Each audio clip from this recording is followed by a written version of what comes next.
Hey guys, no stinger because Lord knows it's a Monday and I this is impromptu. I didn't see anyone else streaming and you know, we can't do without streaming and I have been promising you guys that we would get to the sentencing of our favorite reptile lover and the man that taught us the difference between poisonous and venomous because I didn't even know there was a daggone difference. And good morning, atheist aunt.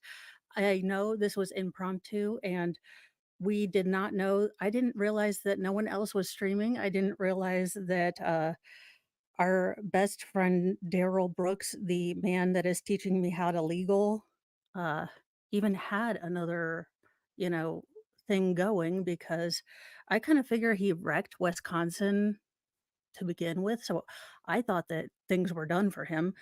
But I did promise that we were going to get this daggone trial done. So without further ado, let's see if we will roll our main man out. And I might do this at double speed because it looks like, or not double speed, but 1.25. Not during victim statements, of course. Because, a young man did lose his life. And even if he was, by I would all accounts, a major D bag in his young life, it seemed like he was very angry, possibly involved in some illegal stuff, a method actor, if you will, and maybe didn't control his rage. Uh, yeah, I mean, look, y'all, I will tell you at the beginning of this trial, look, dude would have been the exact kind of guy I would have profiled in Walmart and said, has someone in a well with like puts the lotion on its skin or else it gets the hose again. But when he talked about his lizard friends, and he picked the worst throuple ever. Like, if you're gonna pick a threesome, aim higher, sir. You could do better than a method actress and a woman so beige that the jury wanted to convict you, at first witness. I'm just saying, aim higher, sir. Good morning, MLS law, but let's see what everyone has to I say. will then call the matters of City of Wapaka versus William Christopher Let's Zelensky, see if the case judge numbers picked a different 20TR hairpiece and or, 1536 emotional and support 20TR toupee. 2142. Mr. Zelensky is here in person, And if at any along time with the Attorney speed Hogan, starts although to I'm not bother sure you you're guys, I representing will him turn on it these back to matters, normal, as but it fully. looks like we have 4 City hours, Attorney and I did Thomas wanna try to Hart get this is done present on behalf of the city. So before, what's we go into the the Black first Widower in the afternoon. file is operating in violation of a red traffic light, and the other was a speeding citation. What's happening with regard to those cases? Your Honor, it's been some time since I've had any contact with Mr. Zelensky, and these matters have been tracking along with the criminal matters. If the not guilty plea is maintained here today, then the city would ask that The actual it could make arrangements with your. They are trying to get this man on a damn running a red damn light too. That was the Cookie Monster. The Cookie Monster looks like he has a more subdued emotional support animal slash toupee today, so I guess he's wearing his somber toupee. Assistant for a trial date. Is that your desire, Mr. Zelensky, to have the matter set for trial? They're gonna go to trial for running a red light.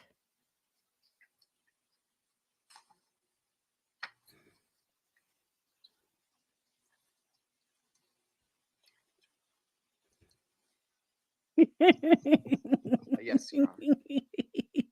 We can neither confirm or deny that this has happened, but as David's spokesperson, we have no comment right now. None whatsoever.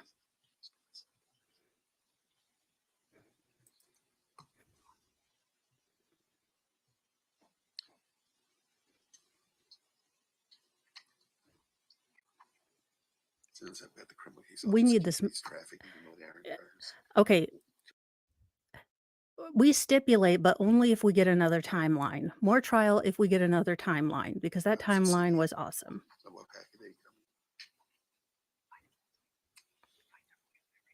So For the guys, tell record, your Your Honor, friends, the city would not family, object to Mr. Zelensky coworkers, appearing before. frenemies that we are having a stream. I know And that we'll people just are set a going date later on a City of Wapaka date for trial. into shakes and And I withdrawals anticipate the because appearance would everyone be else is via at Zoom.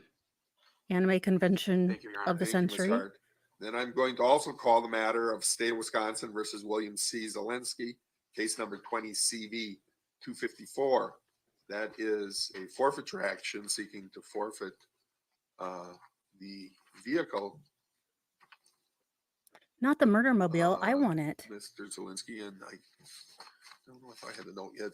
09 Honda Civic LX 4-door that was A Honda Civic. utilized to transport the firearm in this matter. Does that need to be set for trial, or is there any objection to the forfeiture? I did Hey, Bobby note that Baloney. I know. there was a Hey, Ma. response filed at one time. You know that who you are. the Gonna treat y'all like my defendant's kids. wife You know may who have you an are. interest in that vehicle. She has not claimed any interest. It is solely titled in Mr. Good Zelensky's morning, name. Kim. That was his response, but his first part of the answer was that he has not been Hey. convicted of it. As a mom with 6 children, if you want to send that Honda Civic over to me, I'm just saying, we'll save it until look, used cars are daggone expensive here of late. So The crime. He has now been convicted, and I think that there's certainly been I have no emotional attachment to it. I will take a Honda Civic.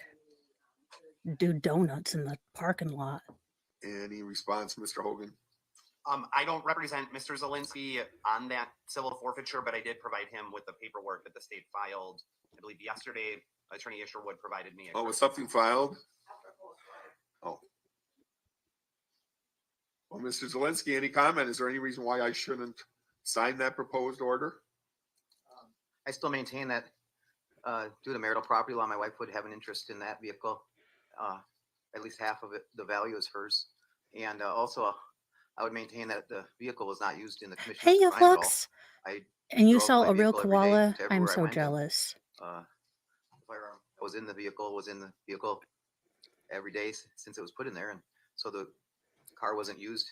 I didn't use the headlights to light up the scene. I didn't run anyone over. The car wasn't used at all in the commission of the crime whatsoever, so I think it's not connected to the incident. Which, of course, is a different answer. He makes cogent points, actually. The vehicle wasn't, used except for he did really have, I mean, he did have like, if y'all have seen Supernatural and or The Walking Dead, he had an arsenal the likes of, well, any paranoid prepper or any local residents of Indiana in my town. Um, you know, the amount of knives or any member of a swap meet here in Indiana, really. But I mean, the car really wasn't used in the commission of the crime, except that it transported the amount of weapons he used on a regular basis. So I can't see where they were using it as, other than the tote that it always held the weapons. That he filed, he said he hadn't been convicted of the crime. Oh God, Kathy Bates, be quiet. Mrs. Zelensky has any interest in vehicle that would be taken up in a divorce action Use the mic. as a part of a property division. The only name on the Good registration night, is nurse, atheist Mr. aunt. Zelensky's. That's correct. Yeah, grandma's, Only holder. Then I y'all, will grab say what you will about your grandmas and your great grandmas, but they wore house dresses all the time, had 14 kids, and grandpa had a smile on his face and biscuits and casseroles on the table. They did something right. I don't know because they only had a 2-bedroom house, so I don't know how all of that worked. grant an I'm order tired for as heck. judgment of forfeiture to the But it extent happened. Ms. Zelensky may have claim for wasting a True, property, and I love and she spam. may have a marital interest that will certainly be addressed in You know what, the divorce action. Dennis? So I will. You leave my grant hair the alone unless you're request going to for pay for me to forfeiture. go to a spa. All right, I then will call the matter of State of Wisconsin versus William C. Zelensky, case number 20, CF 343. He's here in person, represented by Attorney This is Hogan. his subdued Assistant District emotional Attorney support Isherwood is here today. on behalf of the state.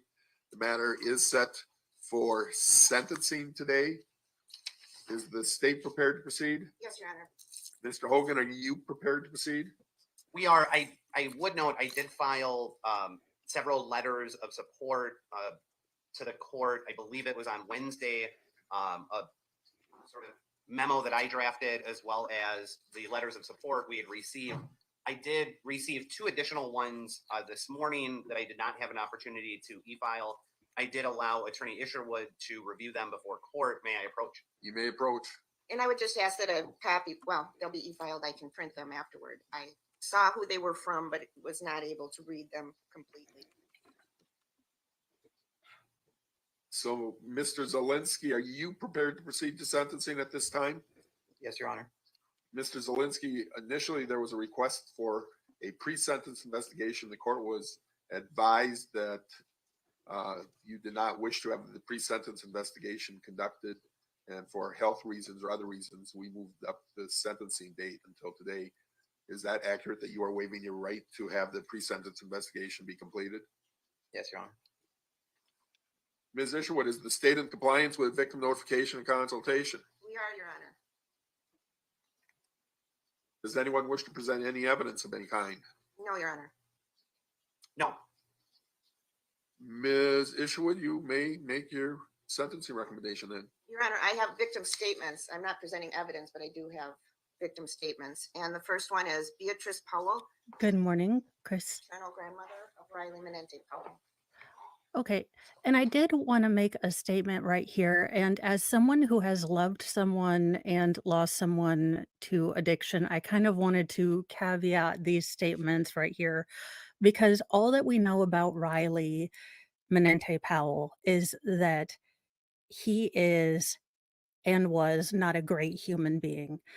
And what I will tell you is that when you love someone with an addiction, hope is a terrible, terrible thing, because hope will kill you. You always have that hope that they will make that change.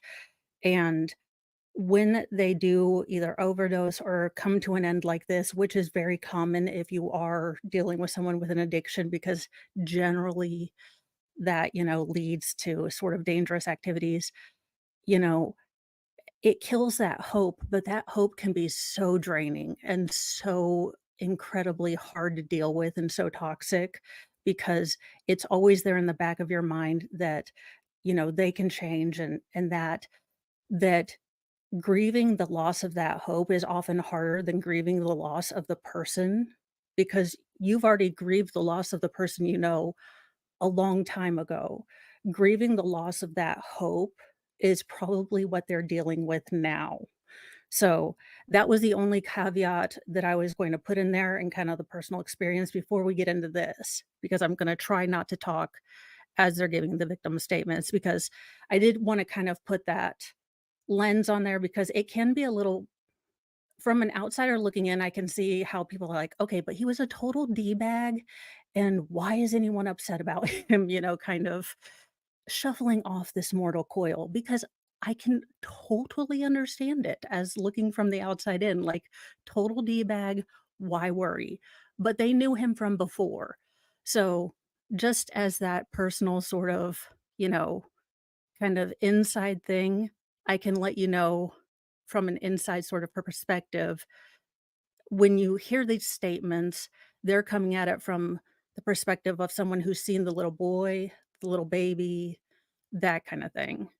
Yeah, he is someone's kid. So that was the only kind of lens I was going to give you guys.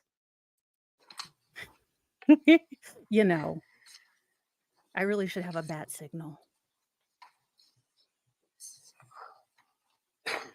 And I'm going to put this on 1. Good morning, Judge Huber. I'd like to thank you for this time in this case. I'd like to thank the jury for getting this right, an intentional homicide on my grandson. I'd like to thank the DA for their hard work. I am speaking today for all the family. Today, been taken away, my first grandson. I love Riley very much. He was the light of my life. We laughed all the time. He will be very missed. He took Riley from his son Jackson. He will never be a father that he so wanted to be. Wild Bill took and killed him, taken him away.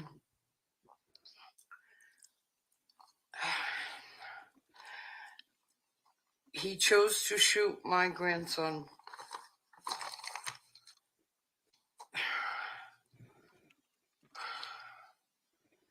Christmas will be very hard this year and every year. Riley's birthday is in December. Please, Your Honor, he will be very missed. This man needs to be in prison behind bars before he kills again. I hope he rots in prison for this case. Your Honor, he chose to load a shotgun. He chose to point the shotgun at my grandson with no care of human life. He needs to be in prison behind bars. Again, I hope he rots. He had enough weapons in his car to fill this courtroom.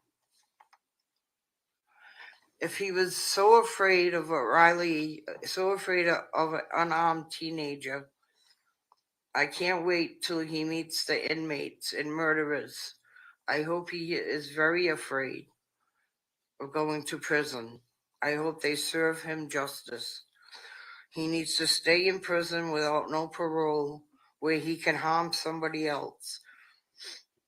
Please, Your Honor, take this case very seriously, and I thank you for your time today. Thank you.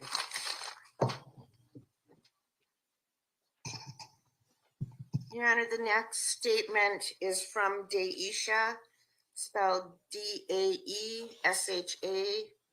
She is an aunt to Riley's son Jackson, and she has asked me to read her statement, as obviously this is a very upsetting day. Her statement reads, "What's the worst that would have happened to you? You were getting your animals back. You killed Riley in front of our family home, the home I shared most of my memories with him, the house where Riley would stomp down the staircase, and jump off the last 3. I now drive past this house looking at it as a nightmare rather than the good memories. I went from an honor roll student on the dance team to quitting and never woke up for school. I felt like I was living in a dark hole. You shattered my mental health and family. It breaks my heart my nephew won't have a daddy to look up to anymore. I will forever miss my brother, Aisha." The next statement is from George Meeting. He asked me to read his statement as well. And it reads, "To whom it may concern. On October 19th, 2021, at about 10:30 at night, I lost someone very close to me, not only as a close friend, but as a son. Having kids of your own is known by many people, including myself, is one thing that I can tell you, that it doesn't take blood, conception, or even a piece of paper granting the state's approval to consider someone family. I considered Riley as a son, and I loved him no less than I love my biological children. The loss of a child in the eyes of a parent is a pain that is uncomparable to those who understand that pain, and unimaginable to those who don't. In my eyes, life is precious, and there is nothing in this world that is worth taking a life over, because life is precious and irreplaceable. My boys mean the world to me, and to have watched his brother, my Rowan, not know how to handle the loss of his brother, and me as a father not knowing how to take my son's pain away. My life turned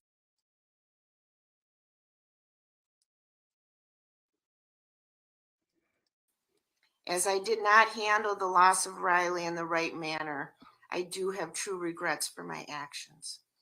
Every father wants to raise their son to grow up and be a respectable and hardworking man, as I did with Riley and as I do with Rowan. I have always taught my child to fight like a man and not use weapons. If you're going to fight, do it right and use your fists. I have since that night learned that if I had not taught Riley to fight as a man, but to just turn the other cheek, he may still be here today. If Bill had learned to fight like a man against someone not even half his size, I believe Riley would still be here today. My life has been in horribly dark, constantly plagued by nightmares to the point I do not sleep more than a few hours a night. My loving partner has had to stay up countless nights, rubbing my back, holding me as I cry in my sleep, and experience night terrors of the physical nature, so I am capable of getting even a little bit of sleep for work. The life that Bill took that night was not worth a few reptiles, and what he has done is unforgivable. I believe that Bill should receive the maximum sentence because not only did he take Riley from this world before his time, but he must also answer for the child of Riley's, who I can only hope will remember everything of his father, who was taken before his time. Thank you, George. Tara Dalrymple. She is the grandmother of Riley's son, Jackson.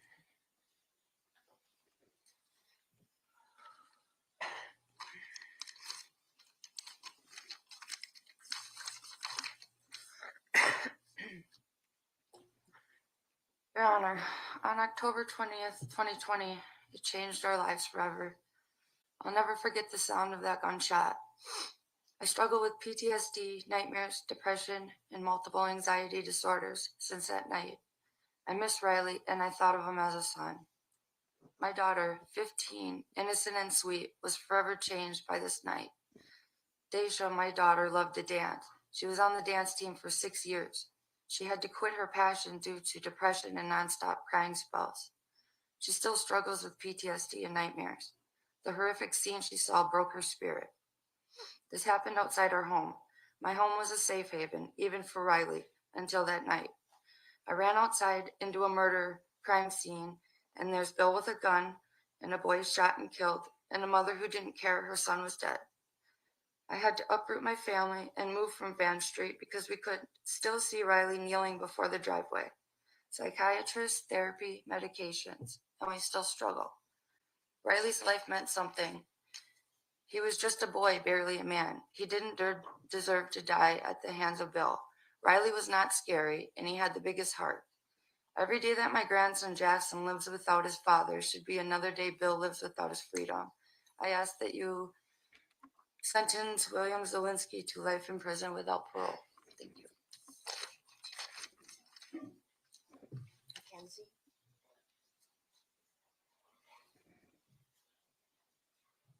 Mackenzie is going to speak next.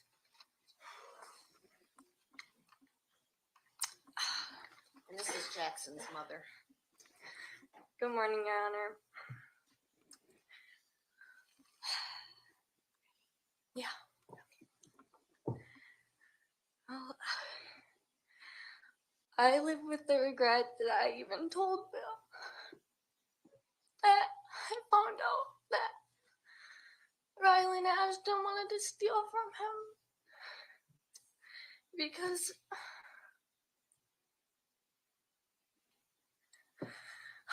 I just wanted to make sure my son was safe and Riley was safe because I loved him. I never knew Bill had it in his own heart to kill Riley. Riley really... Riley told me he was getting so close to Bill, and that Bill actually started to mean something to him. Bill did do things for Riley. That's why I just can't put my head around how he could do this to him. My son every day tells me how much he misses his dad. And I asked him if he ever would want to say something to Bill, to ever justify what he ever thinks what happened to his dad. And he told me that he wishes his daddy and the bad man, that's what he calls Bill, would switch places.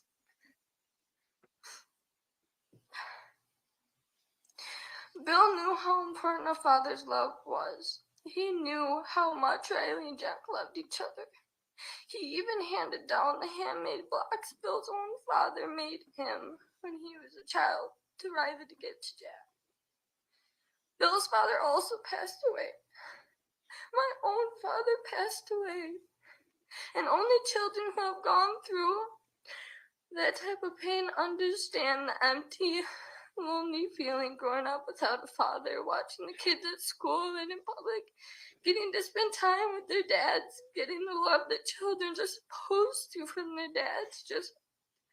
It just feels unfair, and a piece will always be missing. And I even grew up looking for that missing piece in unhealthy ways that only made it 10 times worse.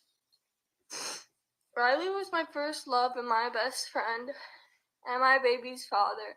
Our baby was so small.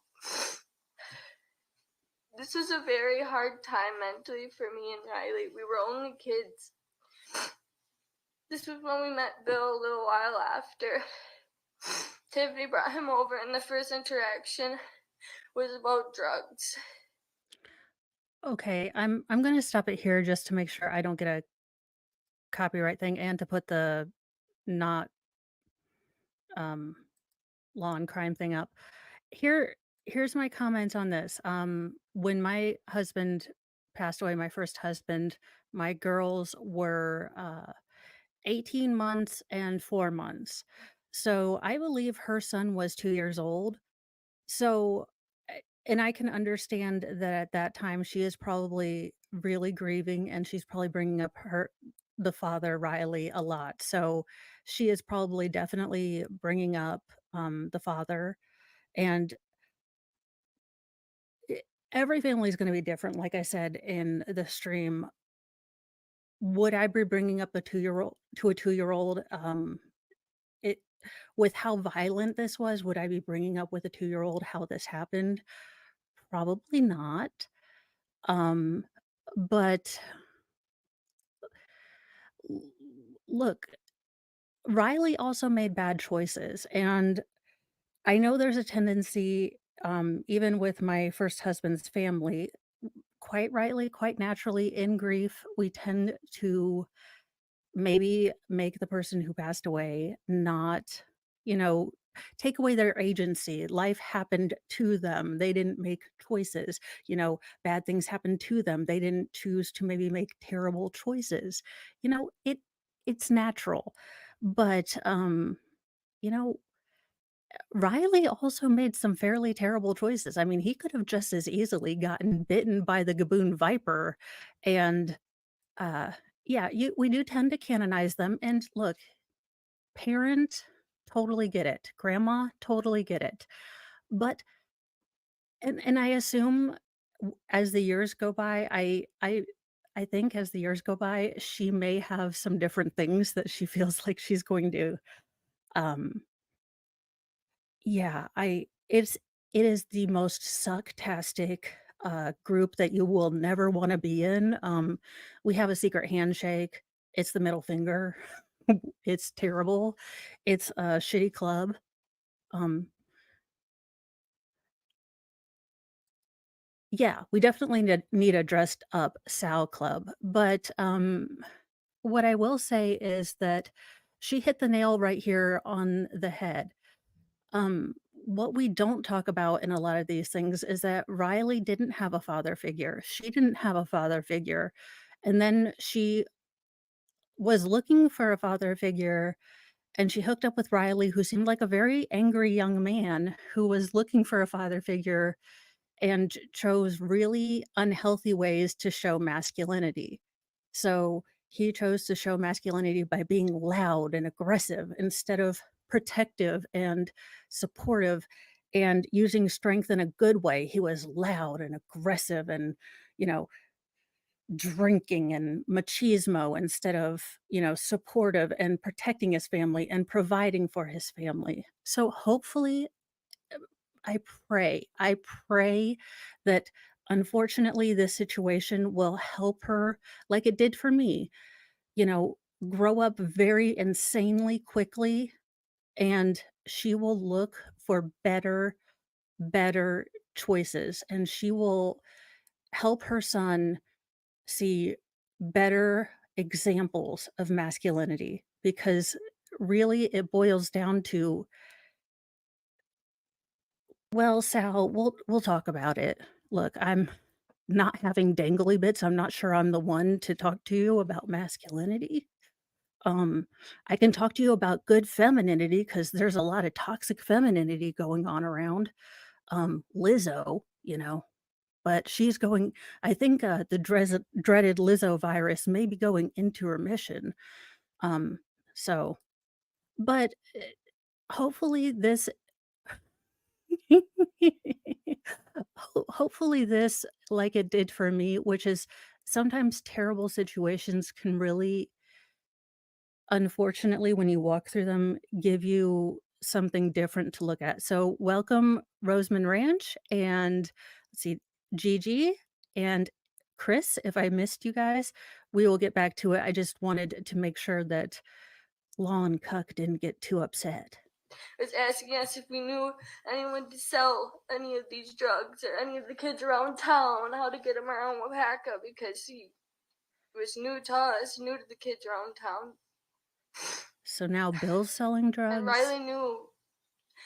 Mhm. Bill knew Riley had a problem, and he just made it worse with the drugs. He knew Riley had a drug problem, and he just made it worse, and he knew that.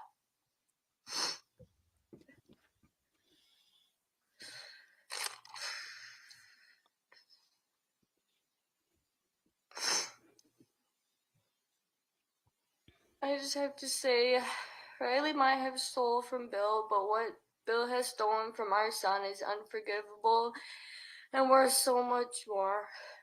And I just hope you choose to give him life without parole, because I know in my heart what kind of person Bill is, and I just know he doesn't deserve to walk the streets ever again with the intentions he had every day.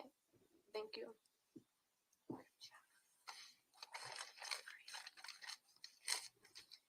Then Melissa Menente. Did you wear Daisy Dukes into the love of all that is Cheetos?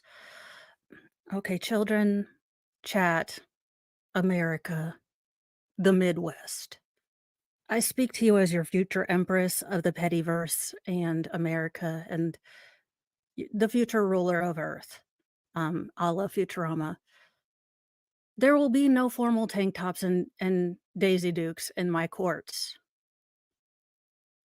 For the love of Cheetos.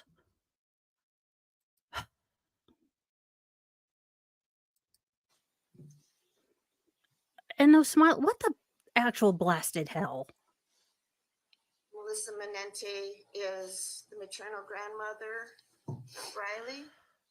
And her Okay, daughters are also coming forward oh, well, to show pictures. what in the Dukes of Hazzard? Okay, Hello, I Your mean, Honor. all right.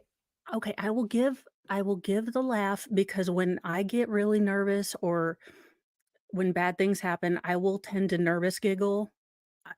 Like when I broke my ankle, I was in a lot of pain, but I started nervous giggle. But we have bra straps showing. We have, look, y'all, the trend of the memorial t-shirt is awesome for like a vigil. The airbrush is classy, don't get me wrong. Everyone has a Cricut now. You can do them at home. It's lovely. But for court, are y'all d- what in the actual Walmart? For the love of Cheetos. I am Melissa Menente, Riley's maternal grandmother.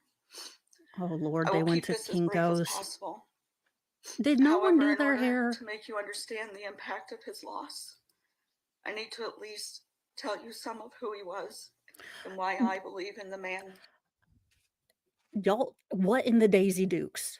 I hope someone landscaped around here. I am trying to be kind. I am trying to be solemn. And these people done did this.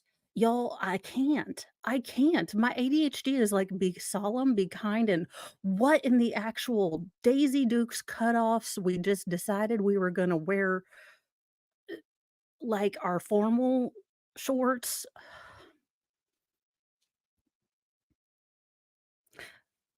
Y'all, I I can't. He Oh, would have that is become. fine, Bobby Bologna. Spread them There's so like much I want to say. He was an extraordinary person. But I realize there isn't time Kathy enough in Bates a is day like, for me no, to say y'all all don't there look is. exactly So like I will try trailer to keep it trash. as This simple as I is can. going great. Even as a young child, he was smart beyond his years, unexpectedly witty, loving and mischievous. He filled the room with laughter and sunshine. His smile could light up the night. It was nearly impossible to stay upset when he was around. He had a way of making people he loved feel encouraged and hopeful about the future when they were down, strong and confident when they were weak, and loved and comforted when they felt alone. He could make you feel understood and accepted in whatever place you were. He was generous and funny, and he had the biggest, most forgiving heart a person could have. He was troubled and struggling from a chaotic and dysfunctional upbringing. His mother struggled with mental health and behavioral issues since childhood. His father and father figures struggled with addiction, and he battled with himself constantly between feeling trapped and destined to live the lifestyle his parents emulated and wanting to change and give his son the kind of father he himself always wanted. Riley was so much more than he has been portrayed during this trial. He was part man, part teenager, filled with machismo, fear, excitement, and confusion. He was part gangster fantasist, like so many young adults these days. You can look outside in any given town in the world. You can look outside in Waupaca, Wisconsin, and see at least a dozen young men dressing, talking, and posturing about like they're gangster rap heroes. An innocent fad for some, a dangerous and deadly idea of reality for others. He was part lost, scared little boy, and part father, very proud, hands-on father, and he wanted to change his life. I believe he would have. I know for a fact he could have. You see, I didn't know the thug life Riley. I knew of him, but I had never experienced that part of him for myself. Riley was my firstborn grandchild. He was the one of the greatest loves of my life, and he was my friend. Around me, he was respectful, kind, introspective, deep thinking, loving, and hilarious. Our conversations were epic, and our bond is deep and everlasting. In the summer of 2019, he moved his little family to Alabama to live with me. He wanted to get away from the situation here and start a new life. Within a week of being there, he had gotten a job building docks. In a few short months, he was able to buy a car, and to my knowledge, he was sober from hard drugs.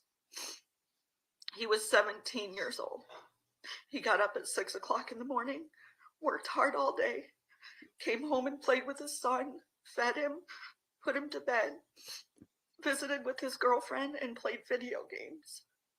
He was living a respectable blue-collar life, and he was so proud of his accomplishments. Unfortunately, for various reasons, they chose to come back here. But my point is, I saw him turn his life around.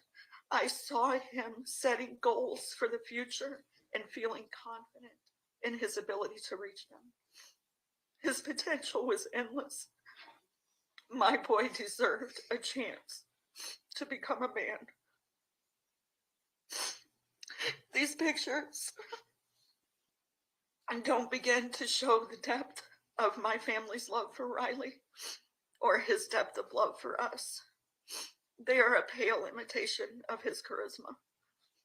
Riley has 2 aunts who have adored him since the day he was born. Their devastation over his loss and the situation leading to it has been a horror to behold.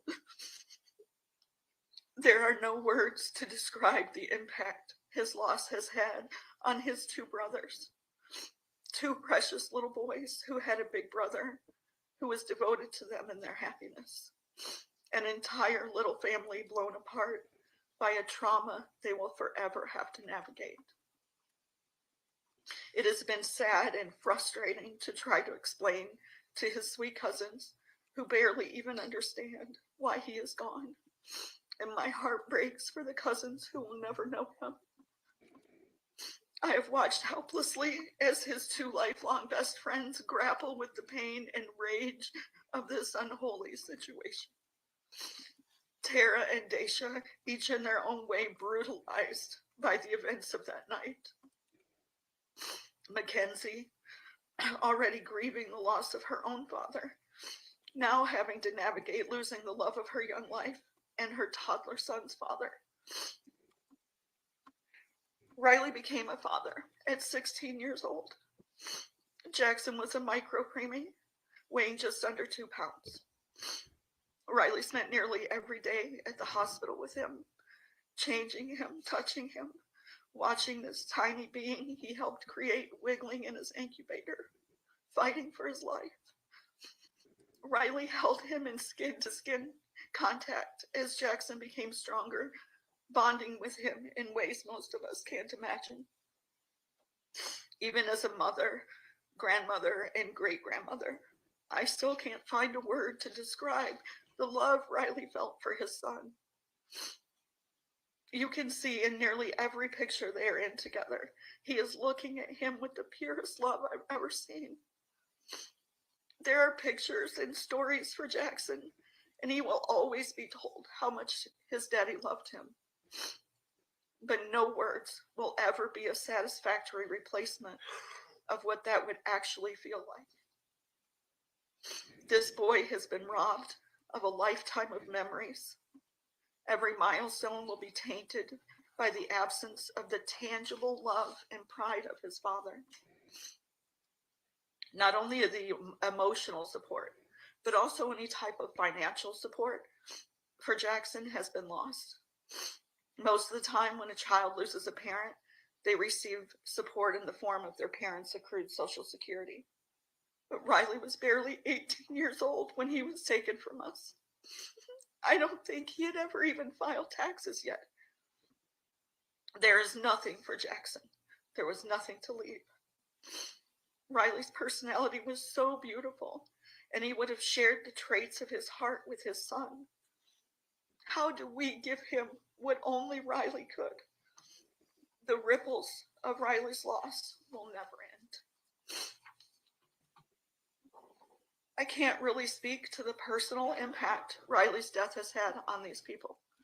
It has affected each of us in its own devastating way.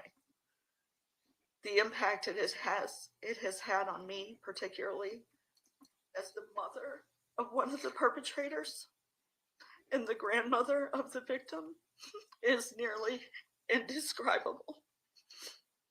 There is no way to prepare yourself to stand up in front of a room full of shocked and horrified loved ones to give your 18-year-old grandson's eulogy. I had no idea what I was going to say when I stood there in front of them. There were no words that could ease any of our pain. The only thing I could think to do was tell them about one of our last deep conversations, when he questioned me about why he always accepted people for who they were and forgave things most people wouldn't. I just wanted them all to remember who he was.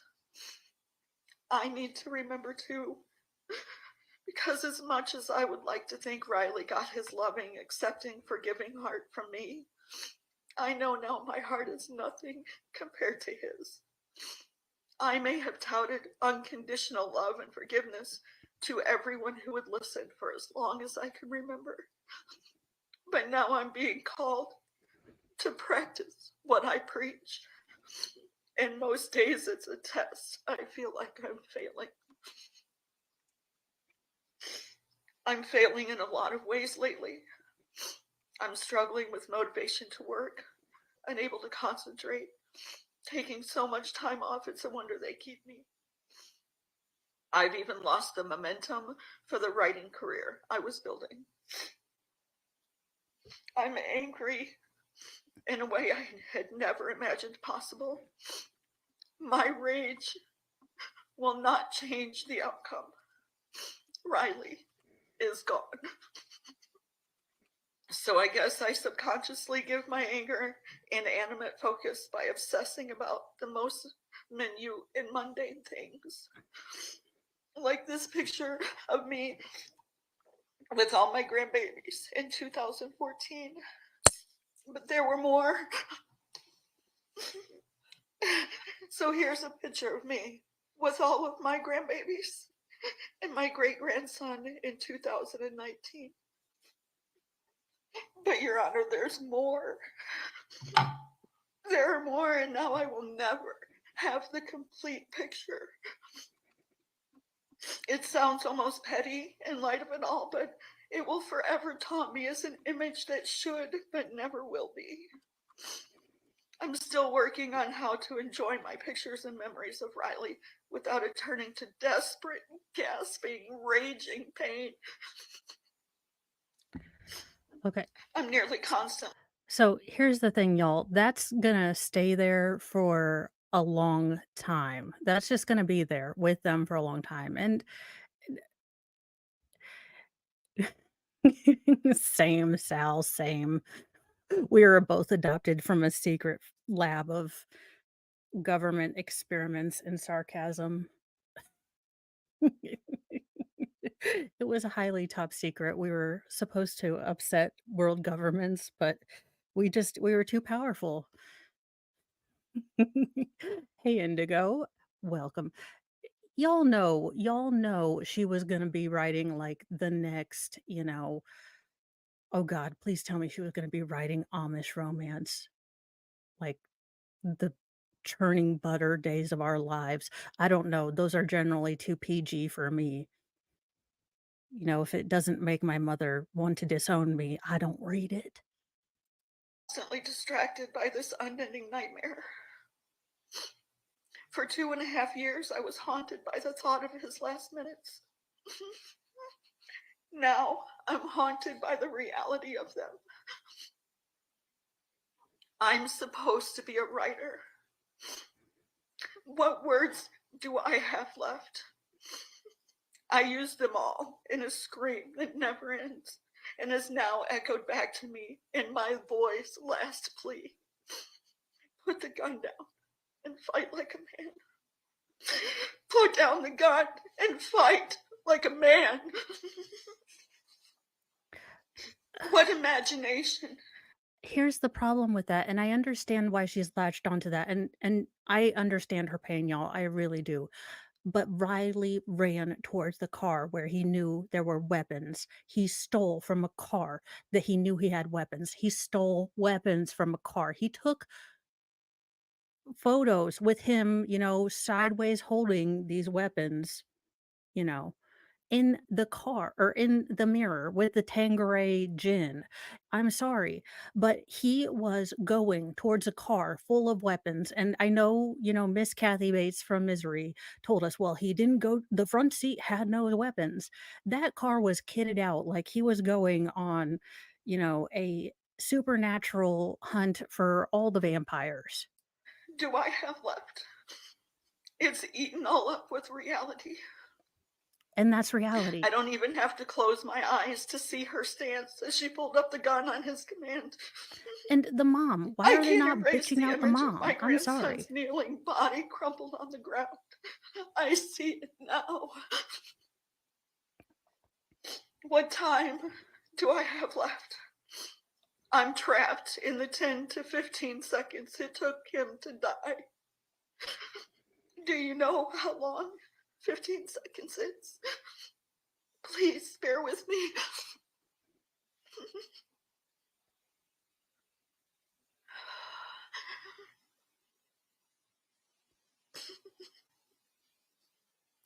Mm, 15 seconds. I will forever wonder what his thoughts were during those sadly brief and shockingly long seconds. For me, his loss happens every day. It seems only just that the man who took my grandson's life should pay with the length of his own. He showed my right. And I mean, looking at Bill, it looks like his kidneys are being affected. My guess is that he doesn't have super long, which is why he waived the whole, pre-sentencing investigation. I think he's pretty resigned to the fact that, regardless of how long, he gets sentenced, his life isn't very long due to his health reasons. I think that, you know, regardless, I still think that there was a case, and I think that the defense did a great job doing, self-defense. Look, both of them made stupid choices that night. Bill could have just gotten his animals. The state could have just kept the people instead of, releasing them because the coof is scary. You know, uh, they could have, not stolen venomous, that. So I believe pre-sentencing investigation, and I will have to check with David, but I believe they do sort of, if I understand from what I learned from the Ronald Rorara, border guard, they do kind of a comprehensive look at who you were prior, if you have a list of prior offenses, kind of what your violence scale would be, kind of just seeing how you're going to acclimate to prison, what your, proclivities of violence and sort of, how you're going to behave in prison if you need special protective unit kind of thing. I believe that's what a pre-sentencing investigation is, kind of just taking a look at you on the whole, kind of seeing where you're going to fit within the prison system and if you need protective placement, is as far as I kind of understood, at least from the Texas, and I'm not sure if it's any different here, but I will look that up and or ask David. I think he's here somewhere, but I think he's actually doing like work. Riley no mercy. But would Riley I have ask shown him that you mercy? allow No, the answer justice is to no. return the favor Hello, Aaron. with a life sentence and no possibility of parole. Thank you.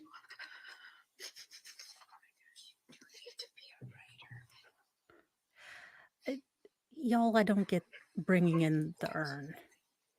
Oh, here we go. Sal with the Google. Pre-sentencing is done by a probation officer. It looks at your past record, employment record, education, military services, financial health. Oh, finance, health, etc. Ask Jeeves. Oh my God, I wish we still had Ask Jeeves. I love Ask Jeeves. I like the idea of having a little butler. We need to bring that. Yeah, that was an urn. I let my in-laws keep the urn.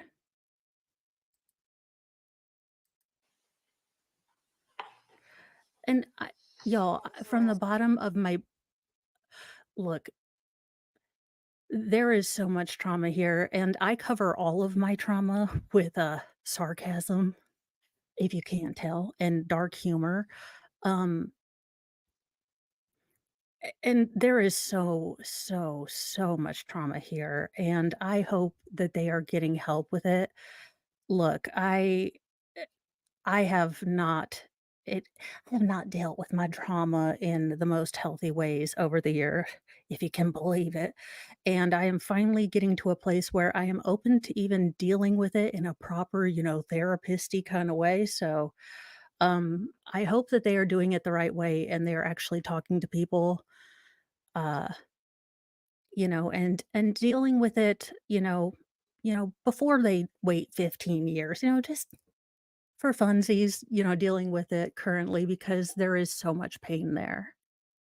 Last statement, Your Honor.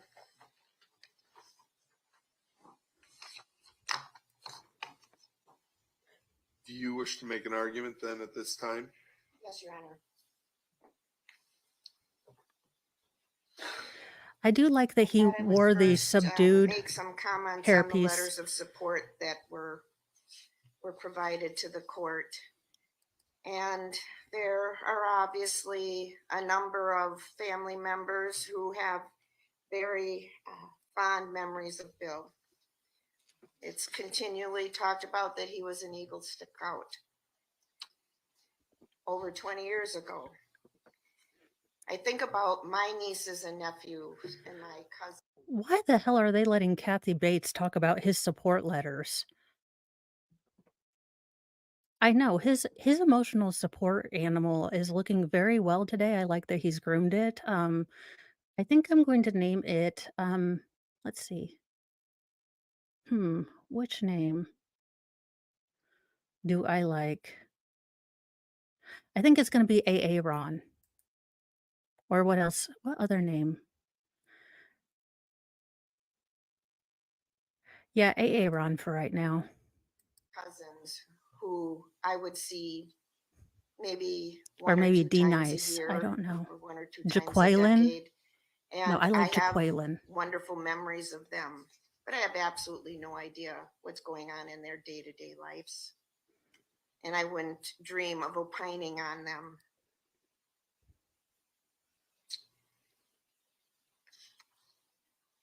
I don't blame them for writing the letters, but it's obvious that they do not have an inkling of what Bill Zelensky's life was like. There was a letter from Matthew Schmidt. Bill is an upstanding citizen, and as far as I know, Bill has never been in trouble with the law.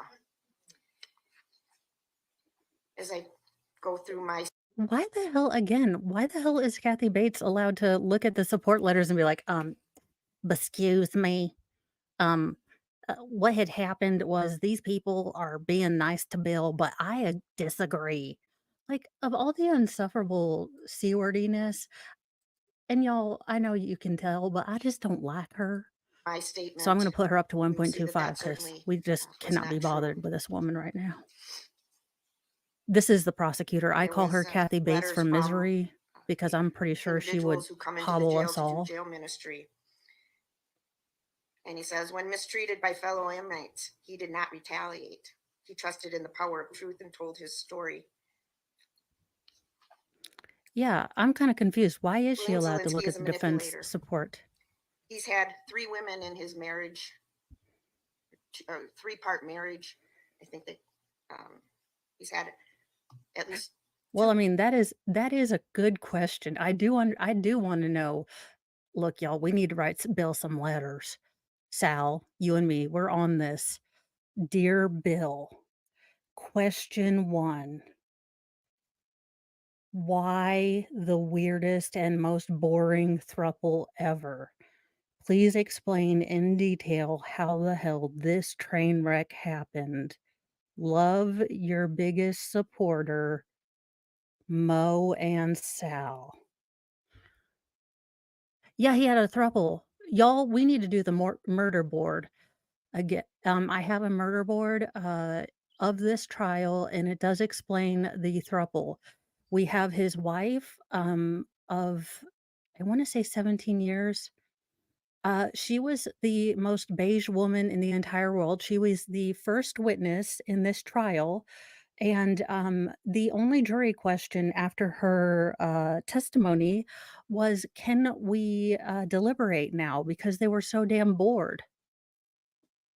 And then we had Tiffany, the mother of Riley, who held the murder weapon up to her son as he charged Bill. So, yes, these were the two. Tiffany and him got together at a reptile convention, as you do, with the full blessing of, I believe her name was April, and he called her Tiffany Rose. Now, it's never the throuple you want, just like it's never the nude beach that you think it's gonna be, so that's just a warning for you guys in real life. You never are going to see the boobs on the nude beach that you want. It's always gonna be the 80-year-old senior citizen crowd, so I've done warned you. Well, no, I think it's just a throuple.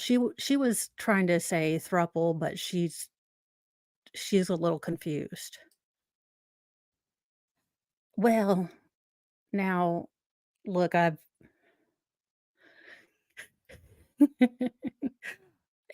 it wouldn't no, it's spelled a different it might could be, but, he must have been a good talker, because he did manage to get now, I will say April is maybe she livens up after some tequila, I don't know, but she was so beige, and she was also watching they shared custody of Tiffany's youngest son, Rowan, like, she was putting Rowan to bed during the night of the incident, April was. It it was a whole mess of, "I need to know more," and also, "Why wasn't I invited to Thanksgiving?" Because, look, I don't like my family drama, but if it would make my year, not for politics or anything, but if I was invited to the Biden family Thanksgiving, because would I be a fly on the wall when, I got to ask, you know, if I got to see, Hunter and late wife or late brother's wife, ex-girlfriend and all the shenanigans, I would be there with popcorn because I am there for a dumpster fire. But yeah, this is Two women throughout his marriage. all the dumpster fires. He Hey, doesn't unicorn. follow the norms of society. Well, society kinda He sucks had such anyway. control over women that they did what he said. And that there's no better I know, where example is of that TLC when you than need them? handing a gun to his mistress, Tiffany Powell, and telling her to hold the loaded gun on her. Ma'am was a guest of the state, and you could tell that she may or may not have been going through withdrawals from all of the chemical substances that Breaking Bad could provide, okay? Son, and she did it. If that's not proof positive of the control this man had over her, nothing would be. Now, he also had that control over his wife because she went along with his I schemes need a sounder from the dumpster diver that says, "I doubt it," 'cause this is going through Bill's head right of now. bringing an extra woman into the marriage. And as you'll see as I go on, that had been going on for many, many, many years. One of the letter from Saul Pina talks about he needs to have parole so that he can do good. Well, if he's truly found God and the Bible, he can do good in prison because there are many people there who could use somebody of faith. But that's where he needs to be doing that good. Not ever out on parole. There was a letter from Jim and Ellen Regenbach, who I happen to know from my days in Portage County. And I thought it was one of the few letters that had some truth in it because he said, Bill has suffered from serious mental illness most of his life, long before diagnosis and treatment were available to him and his family.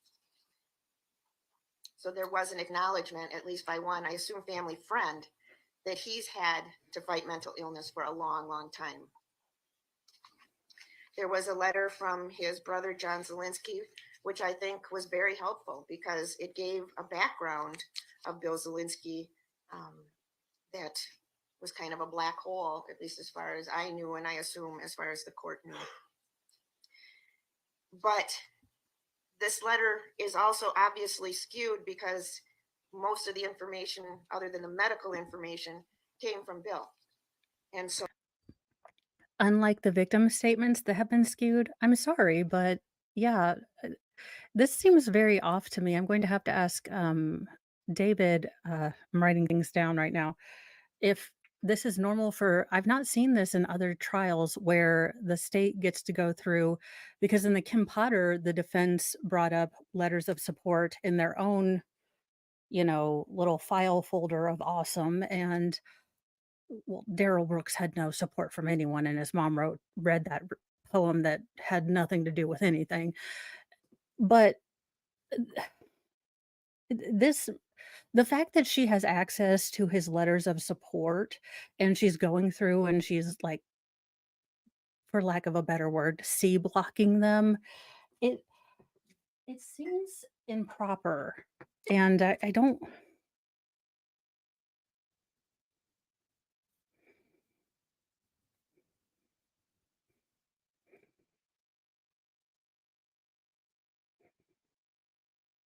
and I don't know when the defense is going to get to respond, but this is starting to tick me off because thus far it's just been the state basically sandbagging this man, which I get that he's been convicted. Yes, it definitely is. I believe yes, I covered it all and it it definitely is because when you start out the trial, the defense actually does a really good job, and I really did think that he made a very conclusive case for self-defense. I was actually shocked that it came back guilty, because the defense attorney did an excellent job. He and Bill actually did a good job. Yeah, but this is seriously, um, it I've never seen a state attorney go through the letters of support for the, um defense and kind of break them down like this. So now I have not been covering trials my own self for very long, but I have been watching since Rittenhouse, and this is not something I've ever seen. And I've usually watched trials to the bitter end. So this is very odd. He did, and Bill did an amazing job of testifying because, like I said, when I first started the trial, like this man gives off all the creep vibe, all of them. But, when he starts talking, you get a different vibe from him. Now, I mean, there are still things like the fact that he has this throuple and he likes reptiles. I mean, like, really likes them, but you can tell he's passionate about him, and he's he's not, like, weird about it. You can tell he just wants to teach people about him, and he got into that groove, and his defense attorney is really great. He has a great demonstrative of a timeline, and Kathy Bates did horribly, so I was really shocked when the jury came back with guilty. So while Dr. Zelensky took it as the truth, I think we'll find through the rest of my presentation that it was far from the truth. He said that Bill joined the Wapaka police force, and he said police work did not suit Bill, but he had a tremendous respect for the work police do. I don't think that's true. I think a very honest statement. There were moments when people around him needed breaks from Bill's erratic behavior or demands, and times where Bill suffered a lot. I think that's very true. And that is the only letter that acknowledged some of Bill's characteristics that were so difficult for the people around him to handle. But one thing that is crying to be mentioned in these letters, in all these letters, is his addiction to methamphetamine and his use of methamphetamine. I believe he hid that. Yeah, but the fact that you didn't bring it up in trial, I'm sorry, if you didn't bring it up in trial, can you bring it up here? It seems like if you had evidence, you would have brought it up in trial. Again, that's something I would have liked to have known. I I don't know. I mean, I feel like that's something I would have liked to have known. If he got Riley hooked again, then that kind of changes how I feel about Bill. I may like him, I may have liked how he testified, but if he really liked, if he really got, Riley back on and he was doing well, then that kind of changes how I feel. Now it's coming from all the people who are all on the Breaking Bad, then I have an issue with everyone, Did that from his family because these probably. people didn't have day-to-day contact with Bill. They had letter writing and phone calls. But the evidence is that Bill was using methamphetamine. Bill was selling methamphetamine. Bill and Tiffany were using Riley to sell methamphetamine for him.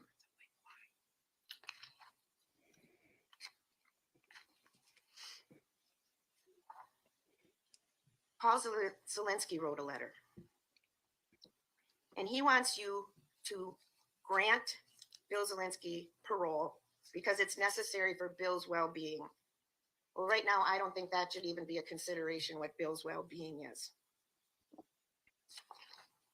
But what I really took offense at is Paul's comment. In a very literal sense, the lack of health care provided by the jail has caused and contributed to a very serious kidney problem. The fact that he is unable to have something as simple as a sodium restricted diet is causing major health concerns. And I understand that Paul is only talking about what Bill has told him. But Bill did have a sodium restricted diet. And in talking to jail staff, Bill didn't like it. So Bill chose if he was going to eat it on any given day. Sometimes he was on it, sometimes he was off. And there's a thing called canteen in the jail.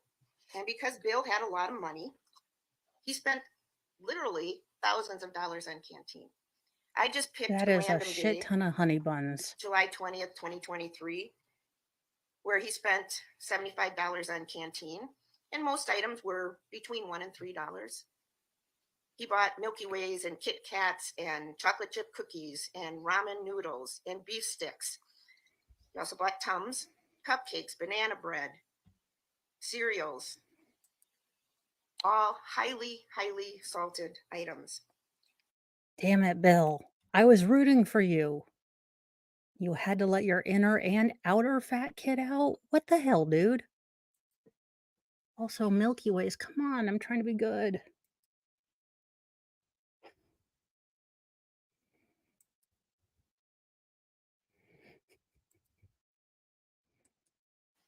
Multiple packs of dill pickles and salted cashews. Oh, Paul Lord, Zelensky salted blames the cashews. jail You're for his hurting my medical soul, condition. dude. I was told he had a stash of these snacks. He used these snacks as money in the pod If he used his to prison have to pocket, get I'm things done out. for him. I also want to talk about the discipline that he had in the jail, as everybody is talking about, what a fine, upstanding person he was, and how he turned the other cheek when people in the jail were upset with him. I have a discipline report from August of 2022, where he was charged in the jail with disorderly conduct and discharging bodily fluids at an inmate. Inmate Robert Lowe. Do we want to know about? Well, let's see here now. I mean, honestly, if you're in a wheelchair, I thought bartering was just part of prison. I mean, look, I haven't watched Orange is the New Black, but I thought you just like traded in cigarettes. I watched Shawshank Redemption. I thought you just got cigarettes and started trading as soon as you got in there, after like a guard picked out one new fish and beat the hell out of him. I mean, I don't know. I'm 1 second, y'all. I'm gonna let this play. I have got a call coming in Logan and stated someone spit into his cell and he would like something to clean it up. Upon review of the video, William Zelensky is seen walking in the cell. He is seen and heard spitting into inmate Logan's cell while inmate Logan was in the cell laying on the bunk. As soon as it occurs, inmate Logan gets up and hits the intercom, informing jail staff. He did not fight back. Mr. Zelensky got disciplined for that. Another incident, disorderly conduct and threatening an inmate. This was also in 2022. Jailer was passing out towels. Inmate Zelensky's cup was moved along the table. Mr. Zelensky saw this and said, "Keep your dirty effing hands off my cup." He kept talking to the inmate who had moved his cup, calling him a effing man-child and a little prick. He then gets up, goes to the cell where that inmate is housed, and threatens him. He was given discipline. This is all while he's waiting for a sentence on a homicide case. The most recent incident. Hey, well, let me interrupt you there if you're getting to new incident, because this request Mr. Moe's going to Fort Knox, party time, disco ball. was put on a date I was able to clear most things, but there are some things I just couldn't. This will be very brief, off the record in this matter. Hello, do I have attorney? Who do I have? Coffee on? Or Zahn Miller? Okay, let's see how. Oh, apparently we've got video of alleged incident where bodily fluids were. Come on, Core TV, stop it. Oh wait, was he able to walk? He's able to walk? You know, he's a slow walker. Dude can run. Bill, perhaps.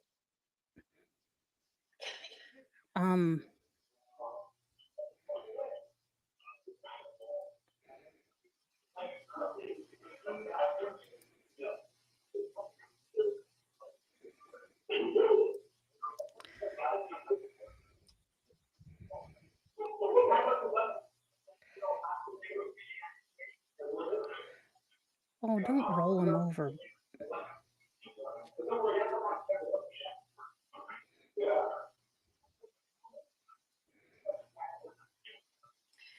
Thank you, Stacy.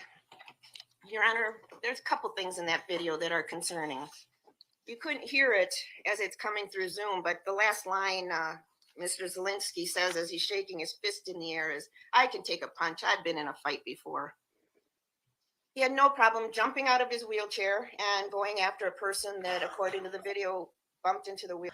Look, the fact that she's ignoring is that he had found Jesus and Jesus gave him the strength to stand up. I think we are ignoring miracles here, ma'am.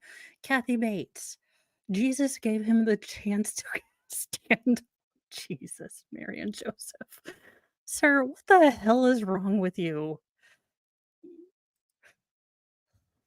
In the all the wheel of his sir, you wheelchair as he are was passing. all the damn it. He was Why are obviously you in a being very threatening stance toward that individual. And that There video was goes no on stance. There for was a threatening almost waddle-ish, 6 and it looked minutes like his of Mr. damn pee Zelensky yelling collection at that pouch individual unplugged, and he in was his cell.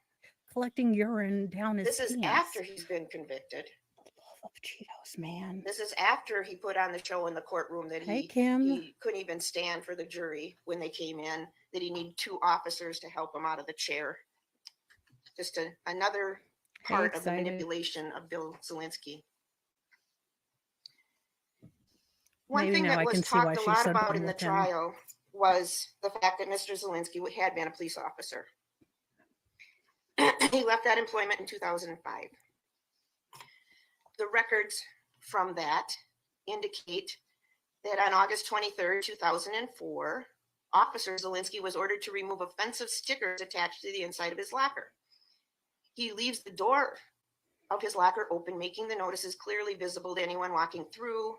They say things such as, "I'm tired of stupid people. For such a small town, there are a lot of idiots here. My other ride is your mom." On March 26, 2004, he was given a reprimand for failure to. Okay, he's just funny. I mean, it sounds like stickers I'd have. I mean, not your mom. I'd be your dad or grandpa, but I mean, okay, maybe that's why I'm not.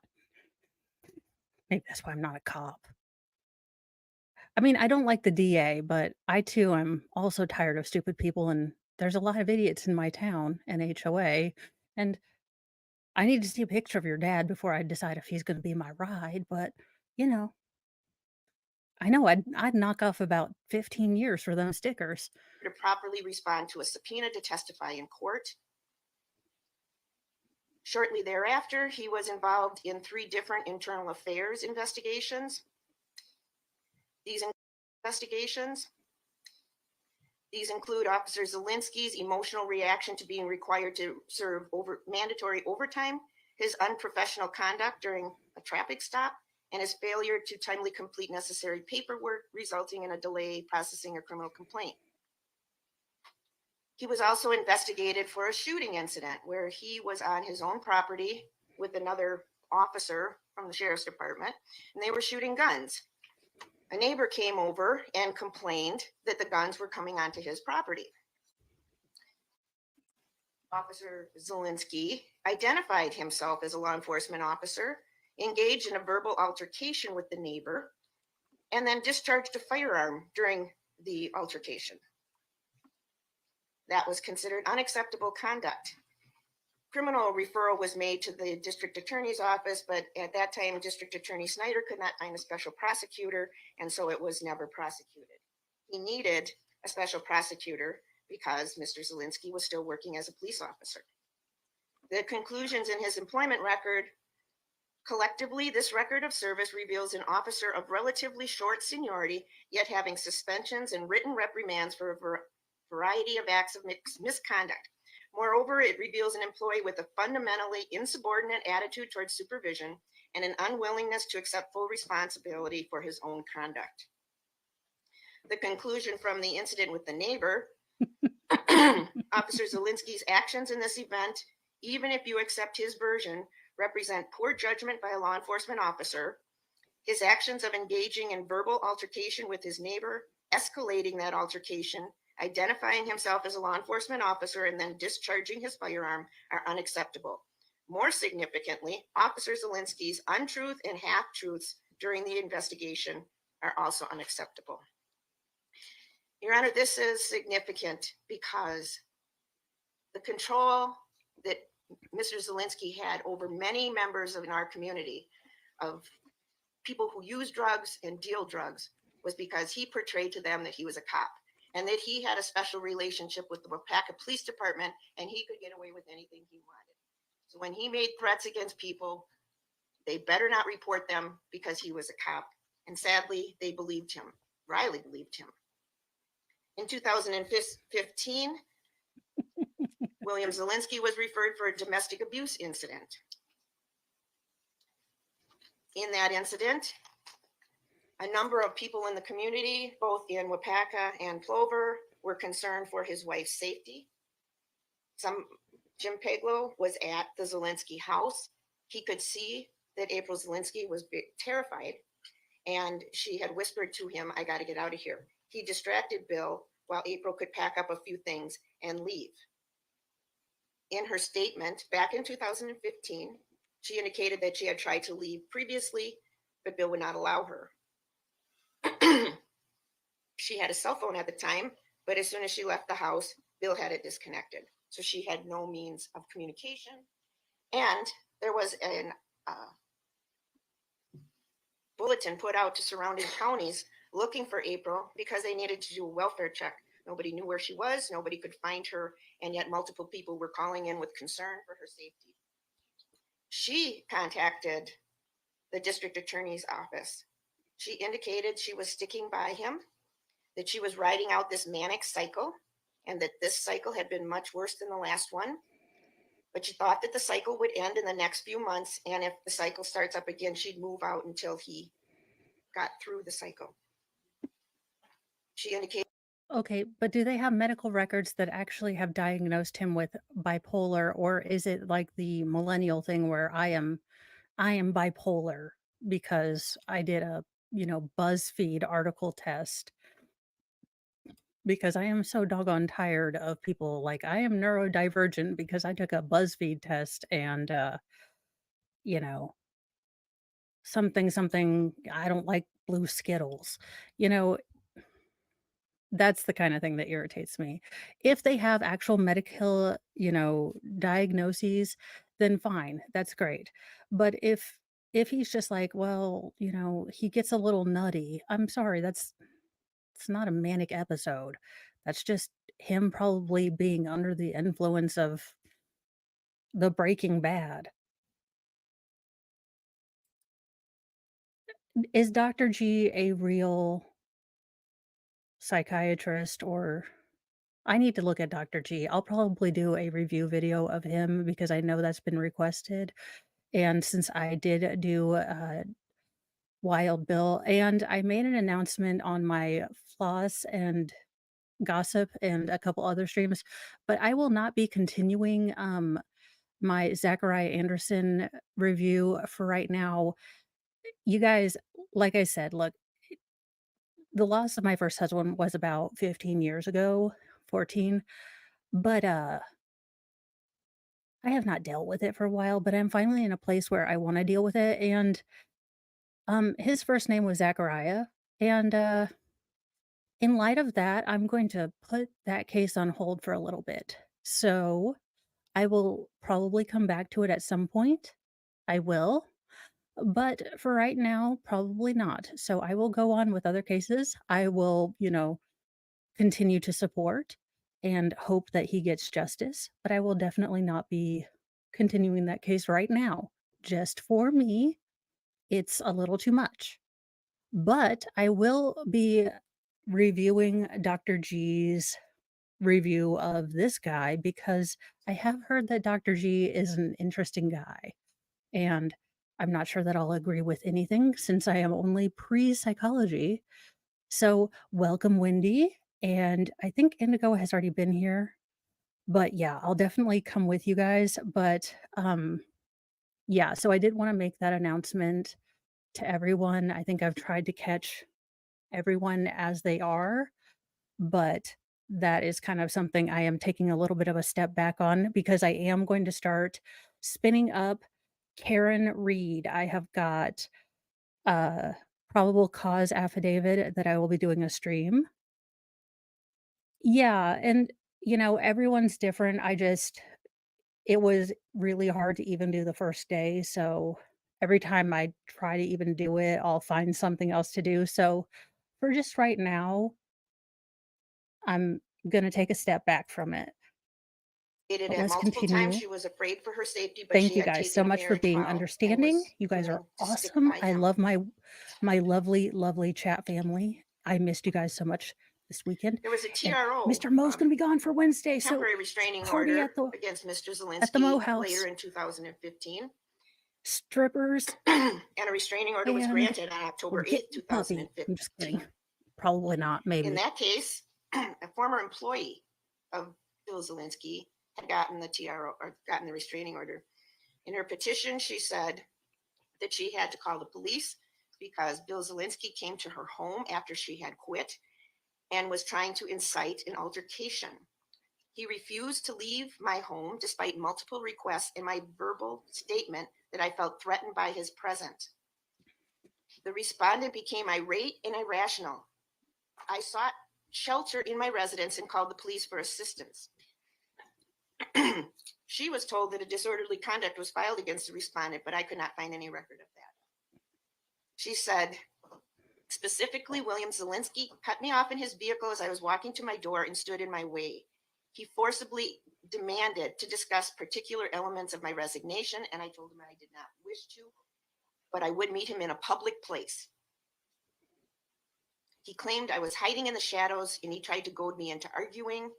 I felt threatened. I asked him to leave. I told him I was scared. I tried to position myself to get into my apartment. Okay, if he's doing all these things, then this is definitely stuff that I would have liked to know in the trial because it definitely really changes a lot of my outlook on him. Uh, if true, then his testimony, he really is a good manipulator. I mean, he came off, again, like I said, my initial just looking at him, total creep factor, like up to 11 spinal tap. Like if he were in an aisle in one of them buggies at Walmart, I would have waited until he was out of the chip. Oh, no, no. I get it. Believe me, look, y'all, I'm telling you, do not do the most special, which is avoid for 14 years and then decide to dig out trauma later. Deal with your stuff as soon as you are reasonably able. with a therapist and someone who's gone to all the school and knows the buzzwords. You know, do the hard work when you can. Oh, wait, where was the question for Unicorn 11? If you re-put your question. No, it hadn't come up. None of this has come up, so it's really interesting because none of this has been something that we learned. We didn't know that he was addicted to meth and or dealing it. We didn't know that he was using Riley to deal it with Tiffany, his, sister wife. So, we didn't realize all of these sort of bad acts that he was doing as a police officer. A lot of this is really interesting because it did not come up. Began yelling. He said I effed up his life, his business, and his marriage. He was so emotional, he became unintelligible to me. He said that if I didn't deal with this right now, he would make me deal with it later. I was able to get to the apartment and call the police. She said throughout my employment, the respondents threatened my well-being. He said he would kill me if I quit. He struck me. He threw me. He held me against a wall. He goaded animals into attacking me. He killed animals in front of me to intimidate me. He admitted on an audio recording that an incident where he shot a target inches from me, he was actually planning to shoot me, but changed his mind at the last minute. I have a coworker also willing to say we were both severely sexually harassed, and I believe William Zelensky put controlled substances in my food. That restraining order was granted. Your Honor, you probably remember that many times during the trial, there were objections because there was fear that I was going to get into other acts. That fear on the part of the defense was because there were so many other acts to get into. I had a other acts motion prepared. I was ready to file it during the trial if I thought it was necessary, but I was trying so hard to keep the trial clean and make a spotless appellate record. But I did have a number of individuals. So this is the state, and we are doing sentencing. So this a lot of the stuff. This is other acts evidence that was not allowed in trial. So these are a lot of things that are coming out that we were unaware of, such as the fact that Bill had a record for it looks like spousal abuse, abuse of past employees at his reptile emporium. It looks like he acts aggressively in prison. So the fact that he acted so aggressively in prison with the wheelchair just to his food getting knocked over, seeing how he reacted to his food getting knocked over and then hearing how he acted to an employee, it's not a stretch to me.